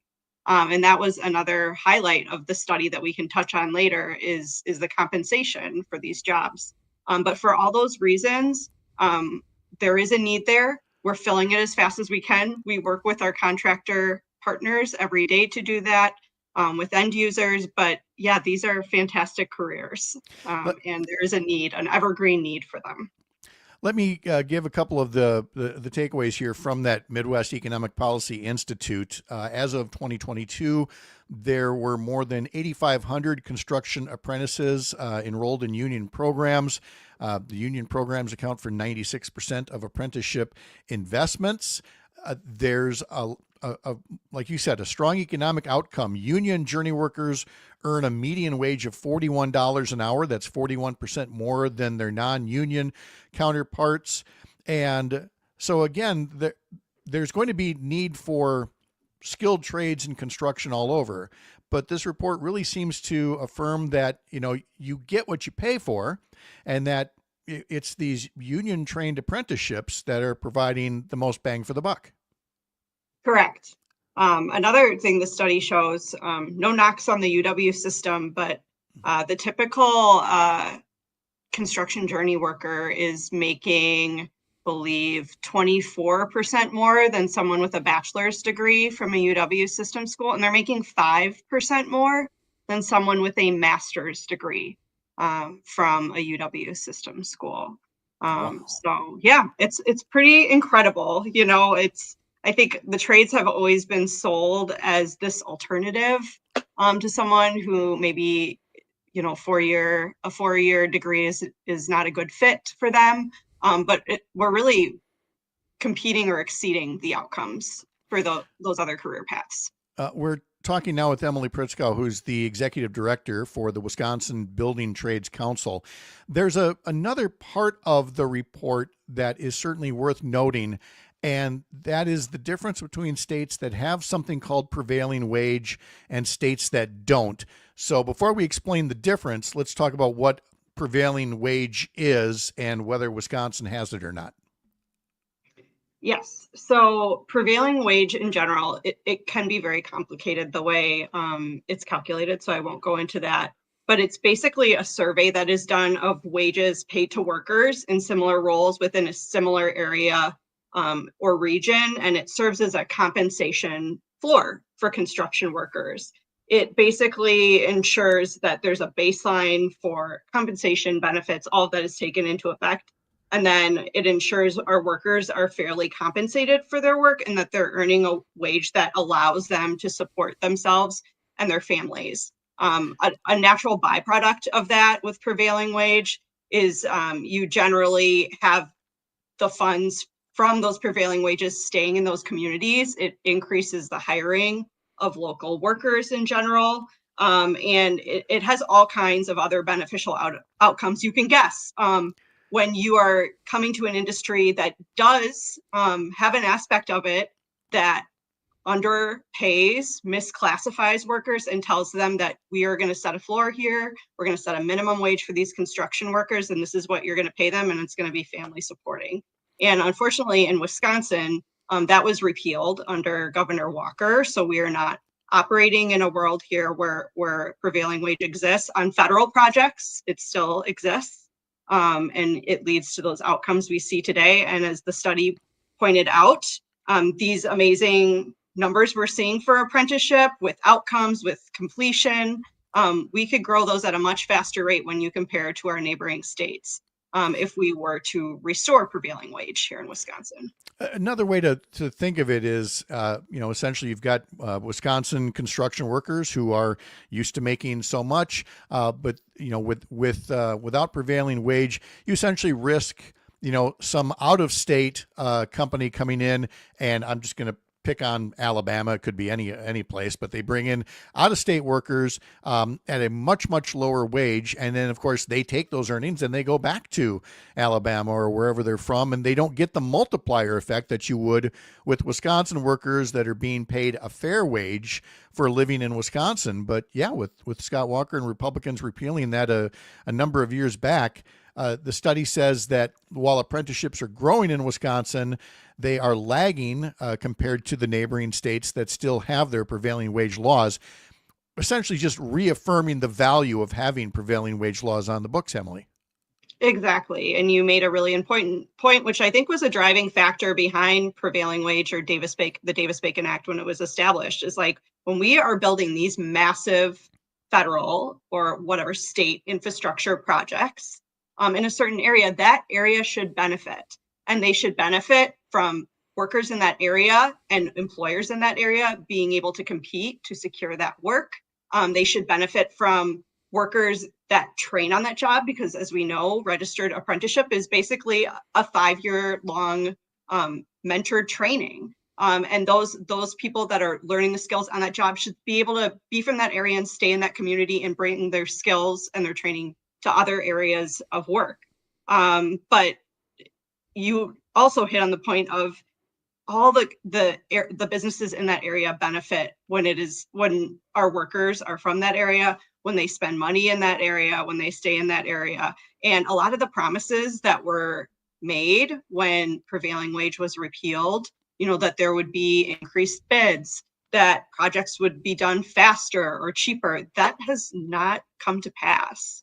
No, it just hasn't happened. And I think you can guess why when you talk about training and wages and all those other reasons. Our workers are more productive, they're better trained, they're faster.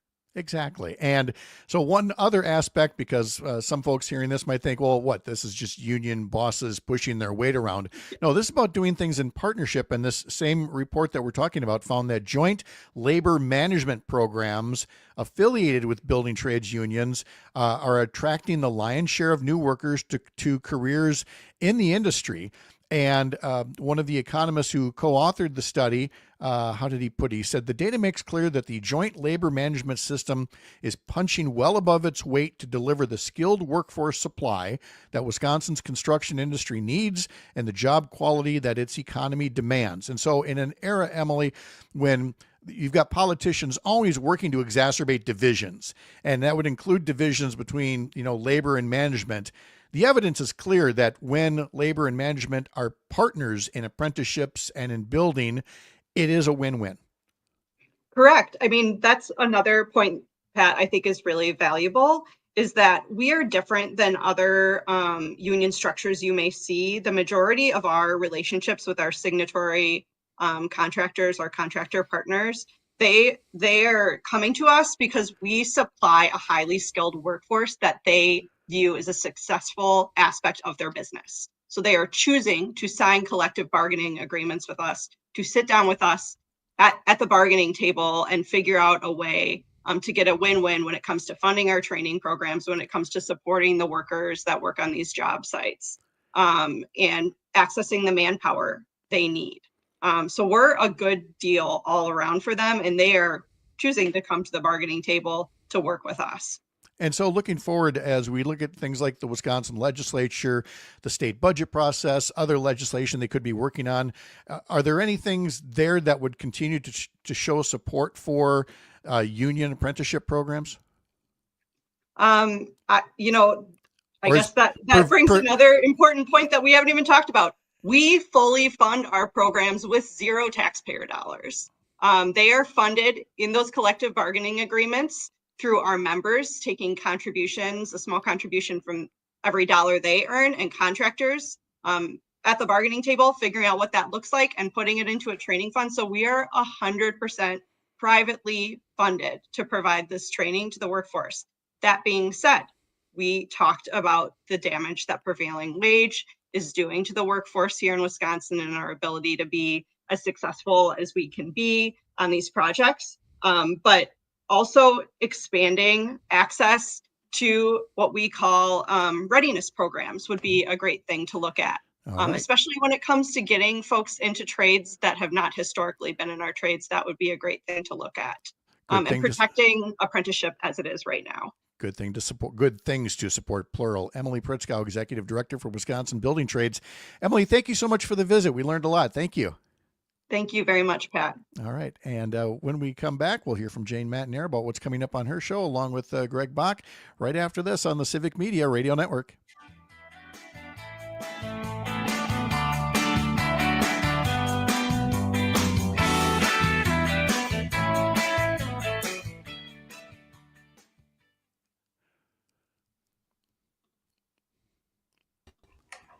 And there's the aforementioned Ms. Matenaer. Now, good morning, Pat Kreitlow. Mute yours. Good morning, Pat Kreitlow. There we go. All right. Good morning, Parker. Good morning. How are you? I am good, thank you. How are you guys? I'm pretty good. Good. Another day. Mm-hmm. Another National Guard. Yeah. Yep. Artist on Facebook. Get Emily out on the campaign trail. She has the data information that working people in Wisconsin need to know. Yes. Couldn't agree more. It's fun to talk to smart people. It is. And that smart people actually want to talk to me is really something. But anyway. You're a smart person. Come on. I'm a smart aleck, yes. What'd you do over the weekend? I was a slug. Yay. That's fine. I was a slug. Yeah. Did some stuff on Saturday, grocery shopping, some errands, went to the library, had late lunch, early dinner with some friends on Friday. They're both in their 70s, so we met at 3 for dinner. Yeah. I mean, I'm old. I'd eat by 4:30. You know. Yeah. Plenty of times we do. We're like the first ones getting to a restaurant now, and we just kind of laugh at it. It's like, well, this is who we are. We are now. these people now. Yes. Yeah. Yes. Because we've also we've learned, like, if you have dinner too late, you're up in the middle of the night going, ow. So Shouldn't have had that. That was a mistake. Yep. Do we like getting older? No. But once you figure out how to manage it, you're like, well, it's just we talked about this last week. It's all the things that no one tells you about getting older. That's the thing, is like they get the kids get all this training for what's about to happen to your bodies as an adolescent and as a teenager. They don't give us any training for this stuff. I mean, I didn't think I'd need a weed whacker for my ears. Thank you, because I found a lump in my head that I went to the dermatologist about. It's a wart. There are head warts. There's a head wart. No one told me there were fucking head warts. Come on. Yes. I was watching the Tony Awards last night, and I forget the guy's name now, but as he's doing his song and dance thing, and he just jumps right up on somebody's chair and like lands on the arms of the chair, like towering over this person.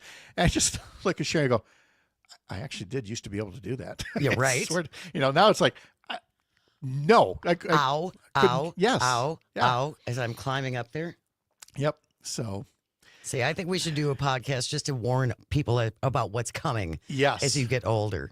Your eyebrows are going to disappear. Yep. Your hair is going to grow. Yep. Mm-hmm. This is your future. Anybody took the over-under on Parker bailing out of the conversation at 8:52? Be sure you take the under, okay? Yeah, that was hopping out of there. 15 seconds. Here we go.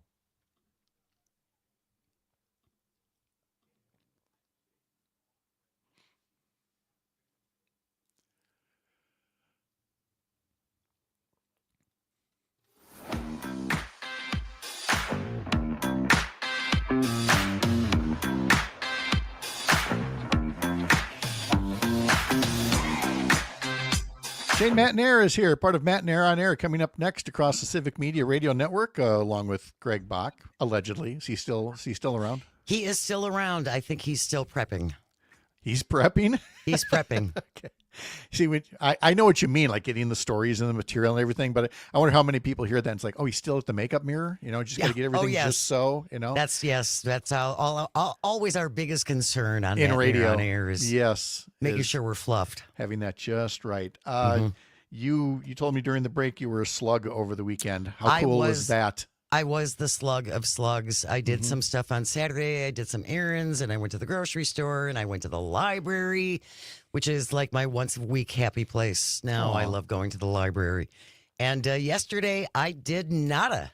Yeah. Zippo zero. I read books and I doom scrolled, and that was pretty much my Sunday. That was ours was a lot like that because, of course, we'd had the Portugal trip and then Idaho last week for our grandson's graduation, and so we were like, nothing. We're doing virtually nothing. A couple things that you need to do. We did some weeding and mowing and things like that, but otherwise, we didn't take on anything extra. And I think to do that, and I don't mean to throw my wife under a bus, but I did have to say repeatedly heading into the weekend, we're not going to do too much. We're not going to do too much. We're not going to, because it starts Remember, off, honey. And I know that sounds like the lazy husband thing, but what happens is, it starts with a little bit of weeding. And then the next thing you know, you're rebuilding one of the wood piles, and then you're doing this. And then suddenly you are more exhausted than if you'd done a regular work day. Yeah. So the point I was trying to make is all things in moderation. Just little bits. Yes. Little bits. And get something done here. Jenny putting on YouTube, doing nothing is my favorite. And Tony putting it, you went to camp, sit on my couch too. Yes. Thank you for that, because I'm one of those, I always feel bad. It's like, because you look around and it's like, I know I should do that. Speaking of weeding, I know I should do that. I know I should I should do something about this pile of papers on my kitchen table, which has been there for 4 months. Nah, I'm not going to do that now. It'll be there later. I was going to say, it'll still be there. That's the thing, Who do you have on the program today? Well, we do have Mr. Global scheduled for 9:30. Unfortunately, I am still waiting for a confirmation from him, so we will see whether or not that comes We to are fruition. efforting We are Mr. Global. Okay. Mr. Global, Matt Randolph, an oil and gas industry expert, supposed to be joining us after 9:30. And then in hour number 2, State Representative Christian Phelps will be here. We're going to talk about education, among many, many other things. Later on in the show, Pat, at 10:30, it's a segment we called Audio Sorbet, where we try to lighten things up a little bit and get away from the news. Our question today for Audio Sorbet is, what is the dumbest way you've hurt yourself? Oh, okay. A lot of possibilities there. Yep. Lots Especially and now lots with as the years go on. Yes. There have been times where I'm like, how am I going to explain that? Yeah, I was just whatever. The dumbest way you hurt yourself. We're going to talk about that around after 10:30. And then we will wrap up the show as we always do with This Shouldn't Be a Thing. Today it is the Cornclave edition. The Cornclave? Cornclave, yes. Okay. There's a visual included in this. I encourage you to stick around for that coming up at the end of our show. Okay, and I should let folks know that on Todd Alba's program, State Senator Kelda Roys will be on around 2:30. Matt Rothschild is guest hosting for Maggie Dawn later today, and then tune into Pete Schwaba tonight as well. And then as I'm looking ahead on your program here, you've got improving math scores Yes. on Wednesday. Yes, there is a school district in Wisconsin that has taken a different approach to how they teach math. And I'm very excited to talk to him. That's coming up on Wednesday. I'm hoping that I can take a remedial course on math, essentially. But I do think it's interesting, Pat, because everyone learns so differently. Yes. And I'm really curious about the way that they're approaching this as opposed to the way that perhaps you and I were taught. Because I got to Alg 1 in high school and it was like, yeah, I'm done. I like geometry because I got to play with the protractor. That was fun. See, and it was geometry that killed me. Although, I mean, the proofs. Yeah, and I will just say proofs. Oh my God. Oh, look at Parker's. The proofs. Yep. Parker's. It was definitely a case for me, and I'm not saying the teacher was wrong, but it was definitely a case of I really feel I could grab this if you would slow down. But we were right off onto the next unit, Yep. and you felt yourself falling behind, and it's such a helpless feeling when you're not saying I'll never get this. I'll get this. Just give me another minute or two here. Or take it in a different approach. So I'm very much looking forward to talking to this principal that is coming up on Wednesday. I believe Brad Sturmer is going to be joining us to talk about math education. And it gives me a chance to bring back out my protractor and my compass and play with those things because that was a lot of fun. I like making circles. And nowadays, would anybody get a protractor? Because remember the Now sharp it'd be a point? weapon. It'd be a Yeah. weapon. It's Yeah. a shank. The protractors. You couldn't possibly. And of course, everybody right now younger is going, oh wait, don't I have one of those on my phone? Your phone can do everything else. Yeah, exactly. Do they still have Bunsen burners in high school? That was another thing I liked to play with. Another thing I look at and go, wow, they let us do that. Little explosive devices. Yes. There were a lot of things. There was a lot more trust back then. Even baseball games. Do you remember Bat Day? When you got an actual Louisville Slugger bat, if you were going to see the Brewers or the Twins or whatever, and everybody would pound their bats, on the metal stadium floor, and it would get crazy out there. And now we look at them and go, would you give 25,000 people a bat? A bat? An actual bat going into a ball game? Of course, you would not. Of course, they used to let us play with jarts, too. So I was the last of 6. I figured my parents figured, if we lose one, we still got 5 more. It's fine. Amazing. We are still alive. Jane Matenaer is coming up next, along with Greg Bach for Matenaer on Air. Thank you. Have a great start to the week. You as well, Pat. Thank you so much. Take care, you guys. All right. We'll see you, Parker. Thank you so much. As always, have a great day. We'll see you at 6 a.m. tomorrow. Hope we'll see all the rest of you here as well. We'll be talking to Dan Schaefer, talking to Chad Holmes from Wausau as well. I'm Pat Kreitlow, founding editor of Up North News. Up North News is the Wisconsin digital outlet for Courier, a pro-democracy news network. Have a great Monday. See you tomorrow here up north.